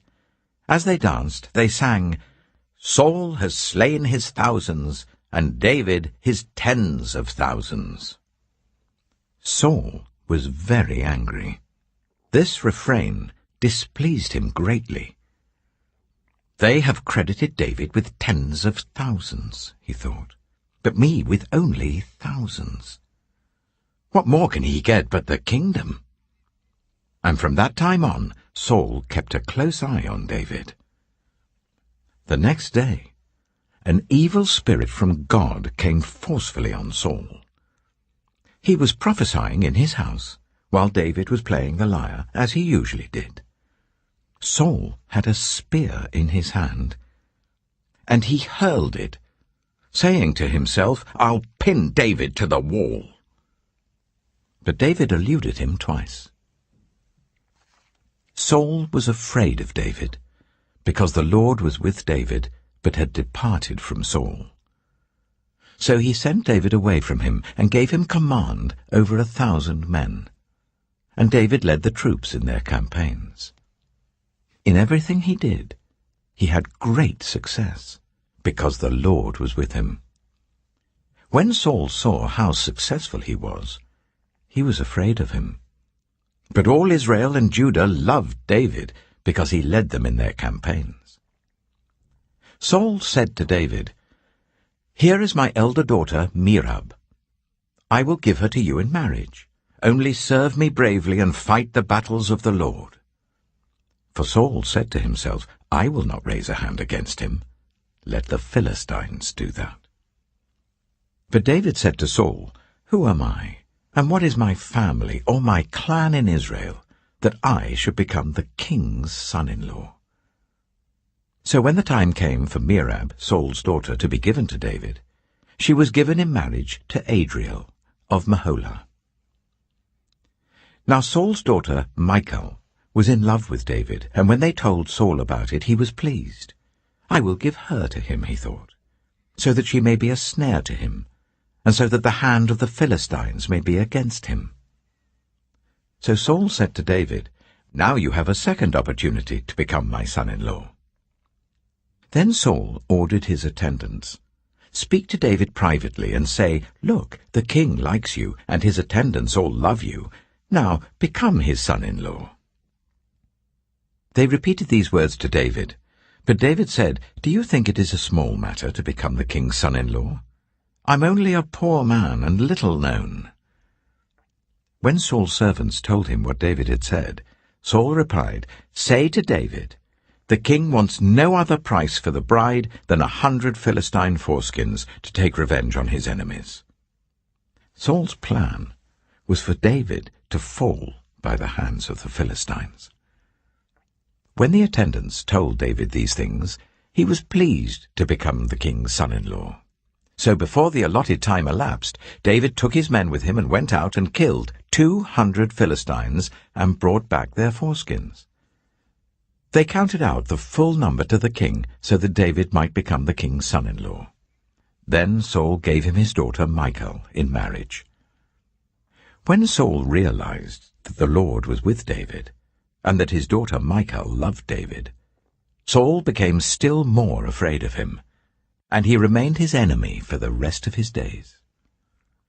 The Philistine commanders continued to go out to battle, and as often as they did, David met with more success than the rest of Saul's officers, and his name became well known. 1 Samuel chapter 19. Saul told his son Jonathan and all the attendants to kill David. But Jonathan had taken a great liking to David and warned him, "My father Saul is looking for a chance to kill you. Be on your guard tomorrow morning. Go into hiding and stay there. I will go out and stand with my father in the field where you are. I'll speak to him about you and will tell you what I find out." Jonathan spoke well of David to Saul his father, and said to him, "Let not the king do wrong to his servant David. He has not wronged you, and what he has done has benefited you greatly. He took his life in his hands when he killed the Philistine. The Lord won a great victory for all Israel, and you saw it and were glad. Why then would you do wrong to an innocent man like David by killing him for no reason?" Saul listened to Jonathan and took this oath, "As surely as the Lord lives, David will not be put to death." So Jonathan called David and told him the whole conversation. He brought him to Saul, and David was with Saul as before. Once more war broke out, and David went out and fought the Philistines. He struck them with such force that they fled before him. But an evil spirit from the Lord came on Saul as he was sitting in his house with his spear in his hand. While David was playing the lyre, Saul tried to pin him to the wall with his spear, but David eluded him as Saul drove the spear into the wall. That night David made good his escape. Saul sent men to David's house to watch it and to kill him in the morning. But Michal, David's wife, warned him, "If you don't run for your life tonight, tomorrow you'll be killed." So Michal let David down through a window, and he fled and escaped. Then Michal took an idol and laid it on the bed, covering it with a garment and putting some goat's hair at the head. When Saul sent the men to capture David, Michal said, "He is ill." Then Saul sent the men back to see David, and told them, "Bring him up to me in his bed so that I may kill him." But when the men entered, there was the idol in the bed, and at the head was some goat's hair. Saul said to Michal, "Why did you deceive me like this and send my enemy away so that he escaped?" Michal told him, "He said to me, 'Let me get away. Why should I kill you?'" When David had fled and made his escape, he went to Samuel at Ramah, and told him all that Saul had done to him. Then he and Samuel went to Naioth and stayed there. Word came to Saul, "David is in Naioth at Ramah." So he sent men to capture him. But when they saw a group of prophets prophesying, with Samuel standing there as their leader, the Spirit of God came on Saul's men, and they also prophesied. Saul was told about it, and he sent more men, and they prophesied too. Saul sent men a third time, and they also prophesied. Finally, he himself left for Ramah, and went to the great cistern at Sikhu. And he asked, "Where are Samuel and David?" "Over in Naioth at Ramah," they said. So Saul went to Naioth at Ramah, but the Spirit of God came even on him. And he walked along prophesying until he came to Naioth. He stripped off his garments, and he too prophesied in Samuel's presence. He lay naked all that day and all that night. That is why people say, Is Saul also among the prophets? 1 Samuel chapter 20. Then David fled from Naioth at Ramah, and went to Jonathan and asked, "What have I done? What is my crime? How have I wronged your father, that he is trying to kill me?" "Never," Jonathan replied. "You're not going to die. Look, my father doesn't do anything, great or small, without letting me know. Why should he hide this from me? It isn't so." But David took an oath, and said, "Your father knows very well that I have found favor in your eyes. And he has said to himself, 'Jonathan must not know this, or he will be grieved.' Yet as surely as the Lord lives and as you live, there is only a step between me and death." Jonathan said to David, "Whatever you want me to do, I'll do for you." So David said, "Look, tomorrow is the new moon feast, and I am supposed to dine with the king. But let me go and hide in the field until the evening of the day after tomorrow. If your father misses me at all, tell him, 'David earnestly asked my permission to hurry to Bethlehem, his hometown, because an annual sacrifice is being made there for his whole clan.' If he says, 'Very well,' then your servant is safe. But if he loses his temper, you can be sure that he is determined to harm me. As for you, show kindness to your servant, for you have brought him into a covenant with you before the Lord. If I am guilty, then kill me yourself. Why hand me over to your father?" "Never," Jonathan said. "If I had the least inkling that my father was determined to harm you, wouldn't I tell you?" David asked, "Who will tell me if your father answers you harshly?" "Come," Jonathan said, "let's go out into the field." So they went there together. Then Jonathan said to David, "I swear by the Lord, the God of Israel, that I will surely sound out my father by this time the day after tomorrow. If he is favorably disposed towards you, will I not send you word and let you know? But if my father intends to harm you, may the Lord deal with me, be it ever so severely, if I do not let you know and send you away in peace. May the Lord be with you, as he has been with my father. But show me unfailing kindness like the Lord's kindness as long as I live, so that I may not be killed. And do not ever cut off your kindness from my family, not even when the Lord has cut off every one of David's enemies from the face of the earth." So Jonathan made a covenant with the house of David, saying, "May the Lord call David's enemies to account." And Jonathan made David reaffirm his oath out of love for him, because he loved him as he loved himself. Then Jonathan said to David, "Tomorrow is the new moon feast. You will be missed, because your seat will be empty. The day after tomorrow, towards evening, go to the place where you hid when this trouble began, and wait by the stone easel. I will shoot 3 arrows to the side of it, as though I were shooting at a target. Then I will send a boy, and say, 'Go find the arrows.' If I say to him, 'Look, the arrows are on this side of you, bring them here,' then come, because as surely as the Lord lives you are safe, there is no danger. But if I say to the boy, 'Look, the arrows are beyond you,' then you must go, because the Lord has sent you away. And about the matter you and I discussed, remember, the Lord is witness between you and me forever." So David hid in the field. And when the new moon feast came, the king sat down to eat. He sat in his customary place by the wall, opposite Jonathan, and Abner sat next to Saul, but David's place was empty. Saul said nothing that day, for he thought something must have happened to David to make him ceremonially unclean. Surely he is unclean. But the next day, the 2nd day of the month, David's place was empty again. Then Saul said to his son Jonathan, "Why hasn't the son of Jesse come to the meal, either yesterday or today?" Jonathan answered, "David earnestly asked me for permission to go to Bethlehem. He said, 'Let me go because our family is observing a sacrifice in the town, and my brother has ordered me to be there. If I have found favor in your eyes, let me go to see my brothers.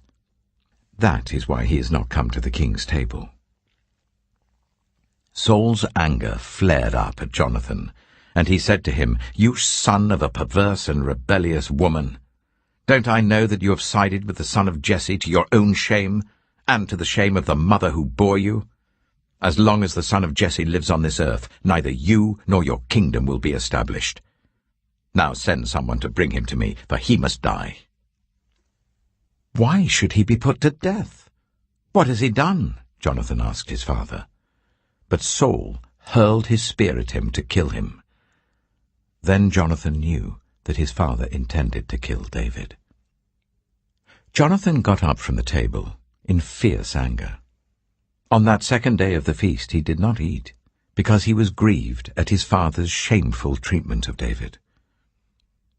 In the morning, Jonathan went out to the field for his meeting with David.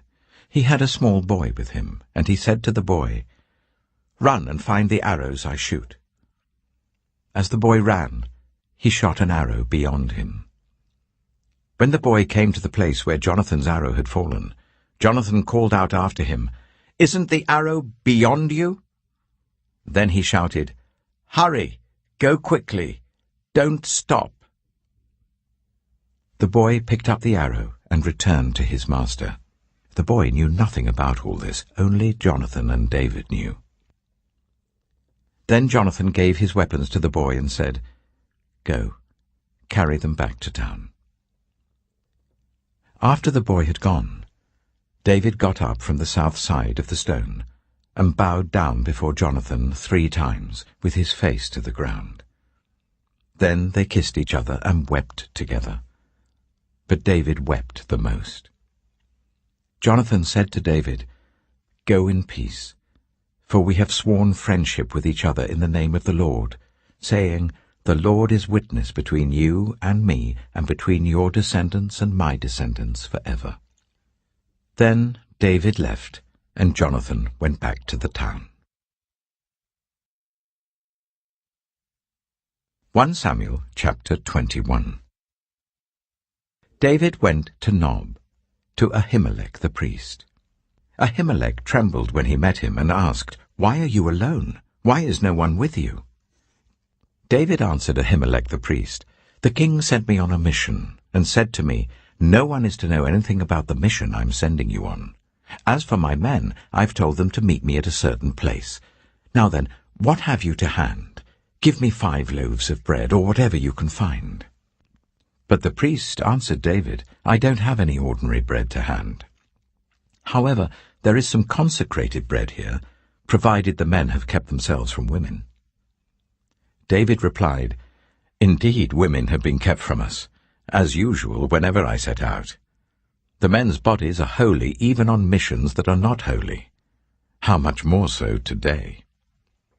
So the priest gave him the consecrated bread, since there was no bread there except the bread of the presence that had been removed from before the Lord and replaced by hot bread on the day it was taken away. Now one of Saul's servants was there that day, detained before the Lord.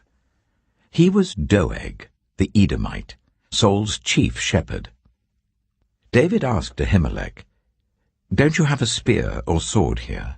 I haven't brought my sword or any other weapon, because the king's mission was urgent." The priest replied, "The sword of Goliath the Philistine, whom you killed in the valley of Elah, is here. It is wrapped in a cloth behind the ephod. If you want it, take it. There is no sword here but that one." David said, "There is none like it. Give it to me." That day David fled from Saul and went to Achish, king of Gath. But the servants of Achish said to him, "Isn't this David, the king of the land? Isn't he the one they sing about in their dances? Saul has slain his thousands, and David his tens of thousands." David took these words to heart, and was very much afraid of Achish, king of Gath. So he feigned insanity in their presence, and while he was in their hands he acted like a madman, making marks on the doors of the gate and letting saliva run down his beard. Achish said to his servants, Look at the man. He's insane. Why bring him to me? Am I so short of madmen that you have to bring this fellow here to carry on like this in front of me? Must this man come into my house?" 1 Samuel chapter 22. David left Gath and escaped to the cave of Adullam. When his brothers and his father's household heard about it, they went down to him there. All those who were in distress or in debt or discontented gathered round him, and he became their commander. About 400 men were with him. From there David went to Mizpah in Moab, and said to the king of Moab, "Would you let my father and mother come and stay with you until I learn what God will do for me?" So he left them with the king of Moab, and they stayed with him as long as David was in the stronghold. But the prophet Gad said to David, "Do not stay in the stronghold. Go into the land of Judah." So David left and went to the forest of Hereth. Now Saul heard that David and his men had been discovered, and Saul was seated, spear in hand, under the tamarisk tree on the hill at Gibeah, with all his officials standing at his side. He said to them, "Listen, men of Benjamin. Will the son of Jesse give all of you fields and vineyards? Will he make all of you commanders of thousands and commanders of hundreds? Is that why you've all conspired against me? No one tells me when my son makes a covenant with the son of Jesse. None of you is concerned about me, or tells me that my son has incited my servant to lie in wait for me, as he does today." But Doeg the Edomite, who was standing with Saul's officials, said, "I saw the son of Jesse come to Ahimelech, son of Ahitub at Nob. Ahimelech inquired of the Lord for him. He also gave him provisions and the sword of Goliath the Philistine." Then the king sent for the priest Ahimelech, son of Ahitub, and all the men of his family, who were the priests at Nob, and they all came to the king. Saul said, "Listen now, son of Ahitub." "Yes, my lord," he answered. Saul said to him, "Why have you conspired against me, you and the son of Jesse, giving him bread and a sword, and inquiring of God for him, so that he has rebelled against me and lies in wait for me, as he does today?" Ahimelech answered the king, "Who of all your servants is as loyal as David, the king's son-in-law, captain of your bodyguard, and highly respected in your household? Was that day the first time I inquired of God for him? Of course not. Let not the king accuse your servant or any of his father's family, for your servant knows nothing at all about this whole affair." But the king said, "You shall surely die, Ahimelech, you and your whole family." Then the king ordered the guards at his side, "Turn and kill the priests of the Lord, because they too have sided with David. They knew he was fleeing, yet they did not tell me." But the king's officials were unwilling to raise a hand to strike the priests of the Lord. The king then ordered Doeg, "You turn and strike down the priests." So Doeg the Edomite turned and struck them down. That day he killed 85 men who wore the linen ephod. He also put to the sword Nob, the town of the priests, with its men and women, its children and infants, and its cattle, donkeys, and sheep. But one son of Ahimelech, son of Ahitub, named Abiathar, escaped and fled to join David. He told David that Saul had killed the priests of the Lord. Then David said to Abiathar, "That day, when Doeg the Edomite was there, I knew he would be sure to tell Saul. I am responsible for the death of your whole family. Stay with me, don't be afraid. The man who wants to kill you is trying to kill me too. You will be safe with me." 1 Samuel chapter 23. When David was told, "Look, the Philistines are fighting against Keilah and are looting the threshing floors," he inquired of the Lord, saying, "Shall I go and attack these Philistines?"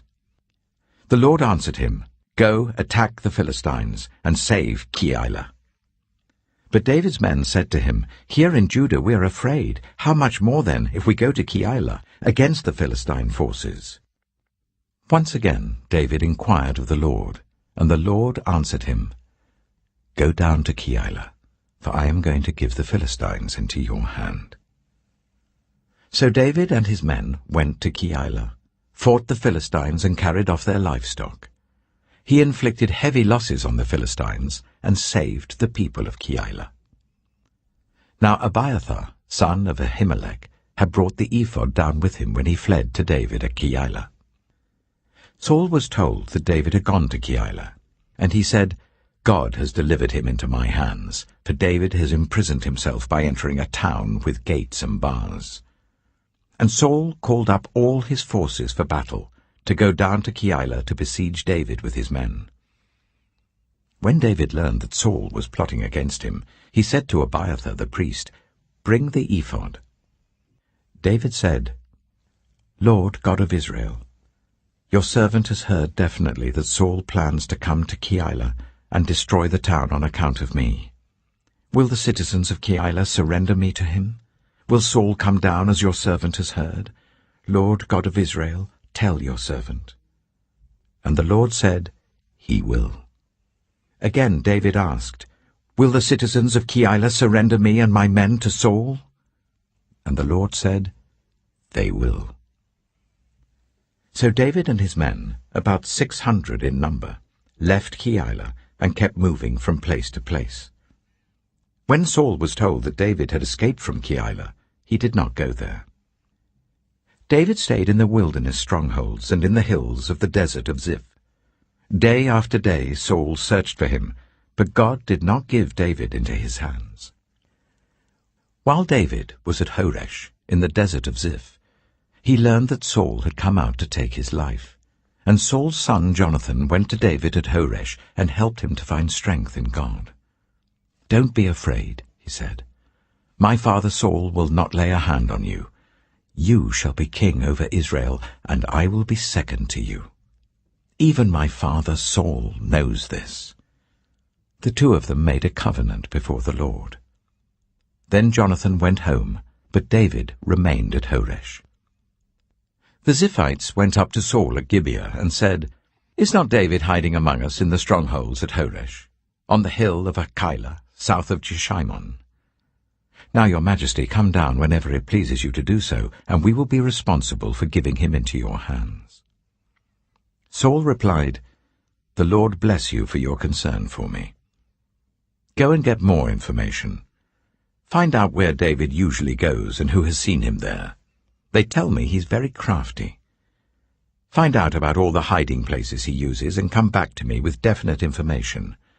Then I will go with you. If he is in the area, I will track him down among all the clans of Judah." So they set out and went to Ziph, ahead of Saul. Now David and his men were in the desert of Maon, in the Arabah south of Jeshimon. Saul and his men began to search, and when David was told about it, he went down to the rock and stayed in the desert of Maon. When Saul heard this, he went into the desert of Maon in pursuit of David. Saul was going along one side of the mountain, and David and his men were on the other side, hurrying to get away from Saul. As Saul and his forces were closing in on David and his men to capture them, a messenger came to Saul, saying, "Come quickly, the Philistines are raiding the land." Then Saul broke off his pursuit of David and went to meet the Philistines. That is why they call this place Selah Hamalakoth. And David went up from there and lived in the strongholds of En-gedi. 1 Samuel chapter 24. After Saul returned from pursuing the Philistines, he was told, "David is in the desert of En-gedi." So Saul took 3,000 able young men from all Israel and set out to look for David and his men near the crags of the wild goats. He came to the sheepfolds along the way. A cave was there, and Saul went in to relieve himself. David and his men were far back in the cave. The men said, "This is the day the Lord spoke of when he said to you, I will give your enemy into your hands for you to deal with as you wish." Then David crept up unnoticed and cut off a corner of Saul's robe. Afterwards, David was conscience-stricken for having cut off a corner of his robe. He said to his men, "The Lord forbid that I should do such a thing to my master, the Lord's anointed, or lay my hand on him. For he is the anointed of the Lord." With these words David sharply rebuked his men, and did not allow them to attack Saul. And Saul left the cave and went his way. Then David went out of the cave and called out to Saul, "My lord the king." When Saul looked behind him, David bowed down and prostrated himself with his face to the ground. He said to Saul, "Why do you listen when men say, 'David is bent on harming you'? This day you have seen with your own eyes how the Lord gave you into my hands in the cave. Some urged me to kill you, but I spared you. I said, I will not lay my hand on my Lord, because he is the Lord's anointed. See, my father, look at this piece of your robe in my hand. I cut off the corner of your robe, but did not kill you. See that there is nothing in my hand to indicate that I am guilty of wrongdoing or rebellion. I have not wronged you, but you are hunting me down to take my life. May the Lord judge between you and me, and may the Lord avenge the wrongs you have done to me, but my hand will not touch you. As the old saying goes, from evildoers come evil deeds, so my hand will not touch you. Against whom has the king of Israel come out? Who are you pursuing? A dead dog? A flea? May the Lord be our judge and decide between us. May he consider my cause and uphold it. May he vindicate me by delivering me from your hand." When David finished saying this, Saul asked, "Is that your voice, David my son?" And he wept aloud. "You are more righteous than I," he said. "You have treated me well, but I have treated you badly. You have just now told me about the good you did to me. The Lord gave me into your hands, but you did not kill me. When a man finds his enemy, does he let him get away unharmed? May the Lord reward you well for the way you've treated me today. I know that you will surely be king, and that the kingdom of Israel will be established in your hands. Now swear to me by the Lord that you will not kill off my descendants, or wipe out my name from my father's family." So David gave his oath to Saul. Then Saul returned home, but David and his men went up to the stronghold. 1 Samuel chapter 25. Now Samuel died, and all Israel assembled and mourned for him, and they buried him at his home in Ramah. Then David moved down into the desert of Paran. A certain man in Maon, who had property there at Carmel, was very wealthy. He had 1,000 goats and 3,000 sheep, which he was shearing in Carmel. His name was Nabal, and his wife's name was Abigail. She was an intelligent and beautiful woman, but her husband was surly and mean in his dealings. He was a Calebite. While David was in the wilderness, he heard that Nabal was shearing sheep. So he sent 10 young men and said to them, "Go up to Nabal at Carmel and greet him in my name. Say to him, 'Long life to you, good health to you and your household, and good health to all that is yours. Now I hear that it is sheep-shearing time. When your shepherds were with us, we did not ill-treat them, and the whole time they were at Carmel nothing of theirs was missing. Ask your own servants, and they will tell you. Therefore be favorable towards my men, since we come at a festive time. Please give your servants and your son David whatever you can find for them." When David's men arrived, they gave Nabal this message in David's name. Then they waited. Nabal answered David's servant, "Who is this David? Who is this son of Jesse? Many servants are breaking away from their masters these days. Why should I take my bread and water and the meat I've slaughtered for my shearers and give it to men coming from who knows where?" David's men turned round and went back. When they arrived, they reported every word. David said to his men, "Each of you strap on your sword." So they did, and David strapped his on as well. About 400 men went up with David, while 200 stayed with the supplies. One of the servants told Abigail, Nabal's wife, "David sent messengers from the wilderness to give our master his greetings, but he hurled insults at them. Yet these men were very good to us. They did not ill-treat us, and the whole time we were out in the fields near them, nothing was missing. Night and day, they were a wall around us the whole time we were herding our sheep near them.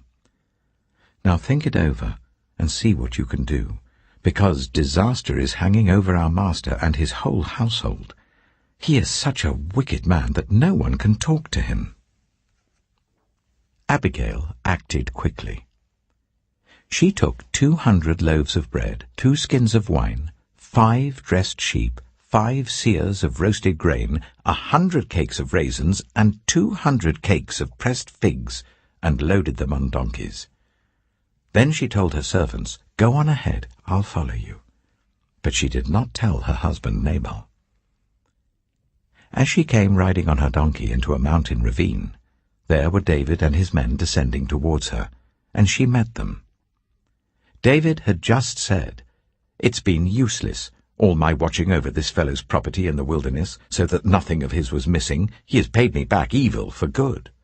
May God deal with David, be it ever so severely, if by morning I leave alive 1 male of all who belong to him." When Abigail saw David, she quickly got off her donkey and bowed down before David with her face to the ground. She fell at his feet and said, "Pardon your servant, my lord, and let me speak to you. Hear what your servant has to say. Please pay no attention, my lord, to that wicked man Nabal. He is just like his name. His name means fool, and folly goes with him. As for me, your servant, I did not see the men my lord sent. And now, my lord, as surely as the Lord your God lives and as you live, since the Lord has kept you from bloodshed and from avenging yourself with your own hands, may your enemies and all who are intent on harming my lord be like Nabal. And let this gift which your servant has brought to my lord be given to the men who follow you. Please forgive your servant's presumption.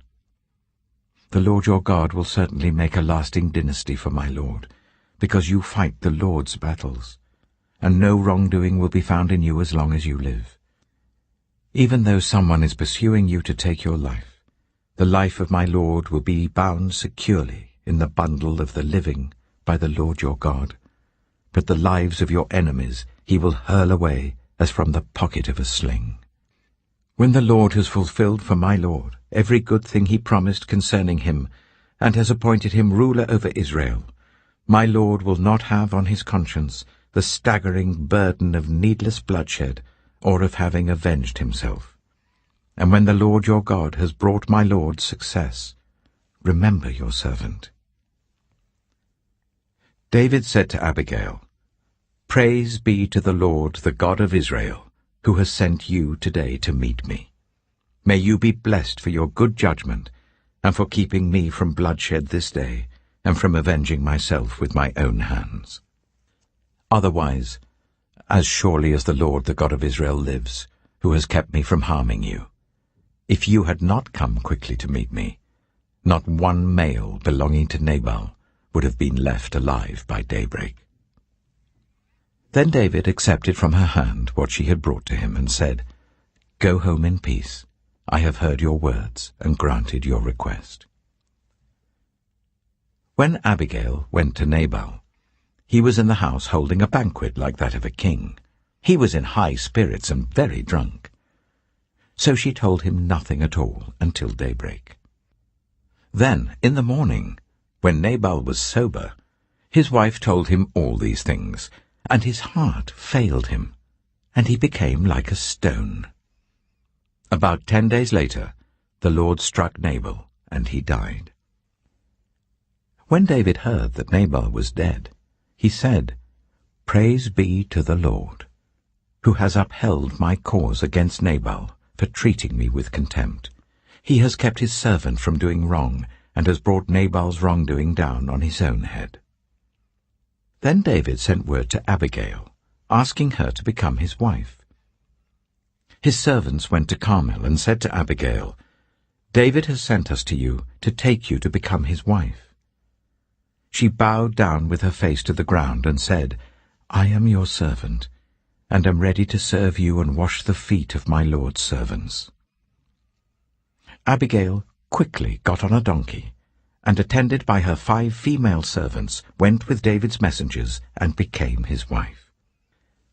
David had also married Ahinoam of Jezreel, and they were both his wives. But Saul had given his daughter Michal, David's wife, to Paltiel, son of Laish, who was from Galim. 1 Samuel chapter 26. The Ziphites went to Saul at Gibeah, and said, "Is not David hiding on the hill of Hachilah, which faces Jeshimon?"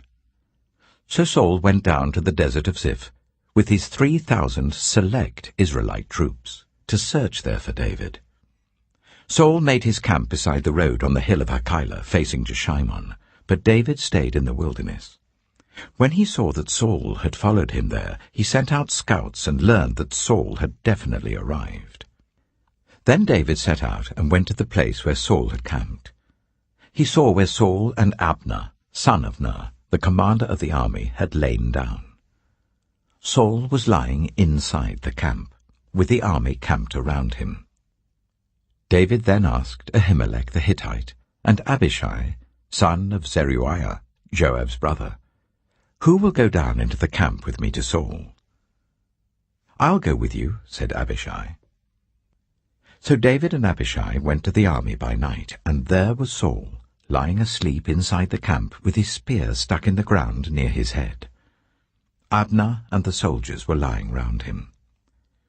Abishai said to David, "Today God has given your enemy into your hands. Now let me pin him to the ground with one thrust of the spear. I won't strike him twice." But David said to Abishai, "Don't destroy him. Who can lay a hand on the Lord's anointed and be guiltless? As surely as the Lord lives," he said, "the Lord himself will strike him, or his time will come and he will die, or he will go into battle and perish. But the Lord forbid that I should lay a hand on the Lord's anointed. Now get the spear and water jug that are near his head, and let's go." So David took the spear and water jug near Saul's head, and they left. No one saw or knew about it, nor did anyone wake up. They were all sleeping, because the Lord had put them into a deep sleep. Then David crossed over to the other side and stood on top of the hill some distance away. There was a wide space between them. He called out to the army and to Abner, son of Ner, "Aren't you going to answer me, Abner?" Abner replied, "Who are you who calls to the king?" David said, "You're a man, aren't you? And who is like you in Israel? Why didn't you guard your lord the king? Someone came to destroy your lord the king. What you have done is not good. As surely as the Lord lives, you and your men must die, because you did not guard your master, the Lord's anointed. Look around you. Where are the king's spear and water jug that were near his head?" Saul recognized David's voice and said, "Is that your voice, David, my son?" David replied, "Yes, it is, my lord the king." And he added, "Why is my lord pursuing his servant? What have I done, and what wrong am I guilty of? Now let my lord the king listen to his servant's words. If the Lord has incited you against me, then may he accept an offering. If, however, people have done it, may they be cursed before the Lord. They have driven me today from my share in the Lord's inheritance, and have said, 'Go serve other gods.' Now do not let my blood fall to the ground far from the presence of the Lord. The king of Israel has come out to look for a flea, as one hunts a partridge in the mountains." Then Saul said, "I have sinned. Come back, David my son. Because you considered my life precious today, I will not try to harm you again. Surely I have acted like a fool, and have been terribly wrong." "Here is the king's spear," David answered. "Let one of your young men come over and get it. The Lord rewards everyone for their righteousness and faithfulness. The Lord gave you into my hands today, but I would not lay a hand on the Lord's anointed. As surely as I valued your life today, so may the Lord value my life and deliver me from all trouble." Then Saul said to David, "May you be blessed, David my son. You will do great things and surely triumph." So David went on his way, and Saul returned home. 1 Chapter 27. But David thought to himself, "One of these days I shall be destroyed by the hand of Saul. The best thing I can do is to escape to the land of the Philistines. Then Saul will give up searching for me anywhere in Israel, and I will slip out of his hand." So David and the 600 men with him left and went over to Achish, son of Maok, king of Gath. David and his men settled in Gath with Achish. Each man had his family with him, and David had his 2 wives, Ahinoam of Jezreel and Abigail of Carmel, the widow of Nabal. When Saul was told that David had fled to Gath, he no longer searched for him. Then David said to Achish, "If I have found favor in your eyes, let a place be assigned to me in one of the country towns, that I may live there. Why should your servant live in the royal city with you?" So on that day Achish gave him Ziklag, and it has belonged to the kings of Judah ever since. David lived in Philistine territory for 1 year and 4 months. Now David and his men went up and raided the Geshurites, the Girzites, and the Amalekites. From ancient times these people had lived in the land extending to Shur and Egypt. Whenever David attacked an area, he did not leave a man or woman alive, but took sheep and cattle, donkeys and camels, and clothes. Then he returned to Achish. When Achish asked, "Where did you go raiding today?" David would say, "Against the Negev of Judah," or "Against the Negev of Jerahmeel," or "Against the Negev of the Kenites." He did not leave a man or woman alive to be brought to Gath, for he thought, they might inform on us and say, "This is what David did." And such was his practice as long as he lived in Philistine territory. Achish trusted David and said to himself, "He has become so obnoxious to his people, the Israelites, that he will be my servant for life." 1 Samuel chapter 28. In those days the Philistines gathered their forces to fight against Israel. Achish said to David, "You must understand that you and your men will accompany me in the army." David said, "Then you will see for yourself what your servant can do." Achish replied, "Very well. I will make you my bodyguard for life." Now Samuel was dead, and all Israel had mourned for him and buried him in his own town of Ramah. Saul had expelled the mediums and spiritists from the land. The Philistines assembled and came up and set up camp at Shunem, while Saul gathered all Israel and set up camp at Gilboa. When Saul saw the Philistine army, he was afraid. Terror filled his heart. He inquired of the Lord, but the Lord did not answer him by dreams or Urim or prophets. Saul then said to his attendants, "Find me a woman who is a medium, so that I may go and inquire of her." "There is one in Endor," they said. So Saul disguised himself, putting on other clothes, and at night he and 2 men went to the woman. "Consult a spirit for me," he said, "and bring up for me the one I name." But the woman said to him, "Surely you know what Saul has done. He has cut off the mediums and spiritists from the land. Why have you set a trap for my life to bring about my death?" Saul swore to her by the Lord, "As surely as the Lord lives, you will not be punished for this." Then the woman asked, "Whom shall I bring up for you?" "Bring up Samuel," he said. When the woman saw Samuel, she cried out at the top of her voice and said to Saul, "Why have you deceived me? You are Saul." The king said to her, "Don't be afraid. What do you see?" The woman said, "I see a ghostly figure coming up out of the earth." "What does he look like?" he asked. "An old man wearing a robe is coming up," she said. Then Saul knew it was Samuel, and he bowed down and prostrated himself with his face to the ground. Samuel said to Saul, "Why have you disturbed me by bringing me up?" "I am in great distress," Saul said. "The Philistines are fighting against me, and God has departed from me. He no longer answers me either by prophets or by dreams. So I have called on you to tell me what to do." Samuel said, "Why do you consult me, now that the Lord has departed from you and become your enemy? The Lord has done what he predicted through me. The Lord has torn the kingdom out of your hands and given it to one of your neighbors, to David.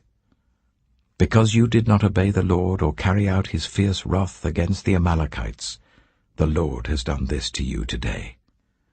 The Lord will deliver both Israel and you into the hands of the Philistines, and tomorrow you and your sons will be with me. The Lord will also give the army of Israel into the hands of the Philistines." Immediately Saul fell full length on the ground, filled with fear because of Samuel's words. His strength was gone, for he had eaten nothing all that day and all that night. When the woman came to Saul and saw that he was greatly shaken, she said, "Look, your servant has obeyed you. I took my life in my hands and did what you told me to do. Now please listen to your servant, and let me give you some food, so that you may eat and have the strength to go on your way." He refused and said, "I will not eat." But his men joined with the woman in urging him, and he listened to them. He got up from the ground and sat on the couch. The woman had a fattened calf at the house, which she slaughtered at once. She took some flour, kneaded it, and baked bread without yeast. Then she set it before Saul and his men, and they ate. That same night they got up and left.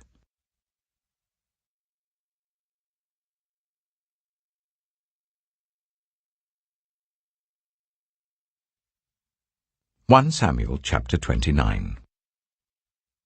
The Philistines gathered all their forces at Aphek, and Israel camped by the spring in Jezreel. As the Philistine rulers marched with their units of hundreds and thousands, David and his men were marching at the rear with Achish. The commanders of the Philistines asked, "What about these Hebrews?" Achish replied, "Is this not David, who was an officer of Saul, king of Israel? He has already been with me for over a year, and from the day he left Saul until now I have found no fault in him." But the Philistine commanders were angry with Achish and said, "Send the man back, that he may return to the place you assigned him. He must not go with us into battle, or he will turn against us during the fighting. How better could he regain his master's favor than by taking the heads of our own men? Isn't this the David they sang about in their dances? Saul has slain his thousands, and David his tens of thousands." So Achish called David and said to him, "As surely as the Lord lives, you have been reliable, and I would be pleased for you to serve with me in the army. From the day you came to me until today, I have found no fault in you, but the rulers don't approve of you. Now turn back and go in peace. Do nothing to displease the Philistine rulers." "But what have I done?" asked David. "What have you found against your servant from the day I came to you until now? Why can't I go and fight against the enemies of my lord the king?" Achish answered, "I know that you have been as pleasing in my eyes as an angel of God. Nevertheless the Philistine commanders have said, 'He must not go up with us into battle.' Now get up early, along with your master's servants who have come with you, and leave in the morning as soon as it is light." So David and his men got up early in the morning to go back to the land of the Philistines. and the Philistines went up to Jezreel. 1 Samuel chapter 30. David and his men reached Ziklag on the 3rd day. Now the Amalekites had raided the Negev and Ziklag. They had attacked Ziklag and burned it, and had taken captive the women and everyone else in it, both young and old. They killed none of them, but carried them off as they went on their way. When David and his men reached Ziklag, they found it destroyed by fire, and their wives and sons and daughters taken captive. So David and his men wept aloud until they had no strength left to weep. David's 2 wives had been captured, Ahinoam of Jezreel and Abigail the widow of Nabal of Carmel. David was greatly distressed because the men were talking of stoning him. Each one was bitter in spirit because of his sons and daughters. But David found strength in the Lord his God. Then David said to Abiathar the priest, the son of Ahimelech, "Bring me the ephod." Abiathar brought it to him, and David inquired of the Lord, "Shall I pursue this raiding party? Will I overtake them?" "Pursue them," he answered. "You will certainly overtake them and succeed in the rescue." David and 600 men with him came to the Bezor valley, where some stayed behind. 200 of them were too exhausted to cross the valley, but David and the other 400 continued the pursuit. They found an Egyptian in a field and brought him to David. They gave him water to drink and food to eat, part of a cake of pressed figs and 2 cakes of raisins. He ate and was revived, for he had not eaten any food or drunk any water for 3 days and 3 nights. David asked him, "Who do you belong to? Where do you come from?" He said, "I am an Egyptian, the slave of an Amalekite. My master abandoned me when I became ill 3 days ago. We raided the Negev of the Kirithites, some territory belonging to Judah, and the Negev of Caleb, and we burned Ziklag." David asked him, "Can you lead me down to this raiding party?" He said, "Swear to me before God that you will not kill me or hand me over to my master, and I will take you down to them." He led David down, and there they were, scattered over the countryside, eating, drinking, and reveling because of the great amount of plunder they had taken from the land of the Philistines and from Judah. David fought them from dusk until the evening of the next day, and none of them got away except 400 young men who rode off on camels and fled. David recovered everything the Amalekites had taken, including his 2 wives. Nothing was missing.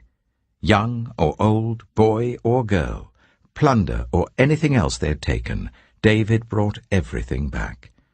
He took all the flocks and herds, and his men drove them ahead of the other livestock, saying, "This is David's plunder." Then David came to the 200 men who had been too exhausted to follow him, and who were left behind at the Bezor valley. They came out to meet David and the men with him. As David and his men approached, he asked them how they were. But all the evil men and troublemakers among David's followers said, "Because they did not go out with us, we will not share with them the plunder we recovered. However, each man may take his wife and children and go." David replied, "No, my brothers, you must not do that with what the Lord has given us. He has protected us and delivered into our hands the raiding party that came against us. Who will listen to what you say? The share of the man who stayed with the supplies is to be the same as that of him who went down to the battle. All shall share alike." David made this a statute and ordinance for Israel from that day to this. When David reached Ziklag, he sent some of the plunder to the elders of Judah who were his friends, saying, "Here is a gift for you from the plunder of the Lord's enemies." David sent it to those who were in Bethel, Ramoth Negev, and Yattah, to those in Aroah, Sifmoth, and Eshtemoa, and Rachel, to those in the towns of the Jerahmeelites and the Kenites, to those in Hormah, Bor-Ashan, Athak, and Hebron, and to those in all the other places where he and his men had roamed.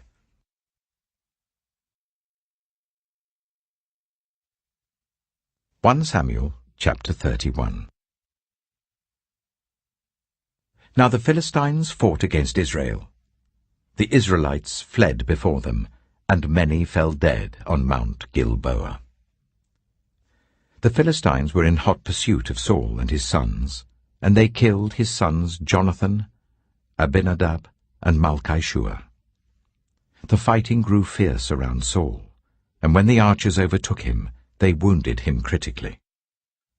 Saul said to his armor-bearer, "Draw your sword and run me through, or these uncircumcised fellows will come and run me through and abuse me." But the armor-bearer was terrified and would not do it. So Saul took his own sword and fell on it. When the armor-bearer saw that Saul was dead, he too fell on his sword and died with him. So Saul and his 3 sons and his armor-bearer and all his men died together that same day.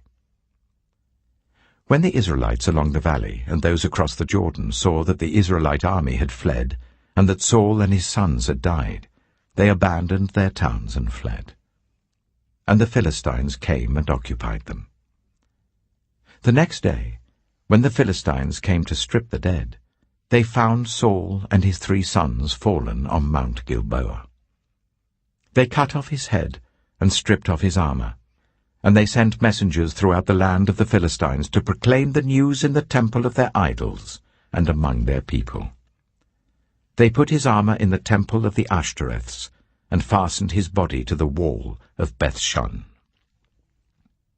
When the people of Jabesh-Gilead heard what the Philistines had done to Saul, all their valiant men marched through the night to Bethshan. They took down the bodies of Saul and his sons from the wall of Bethshan and went to Jabesh, where they burned them. Then they took their bones and buried them under a tamarisk tree at Jabesh, and they fasted 7 days.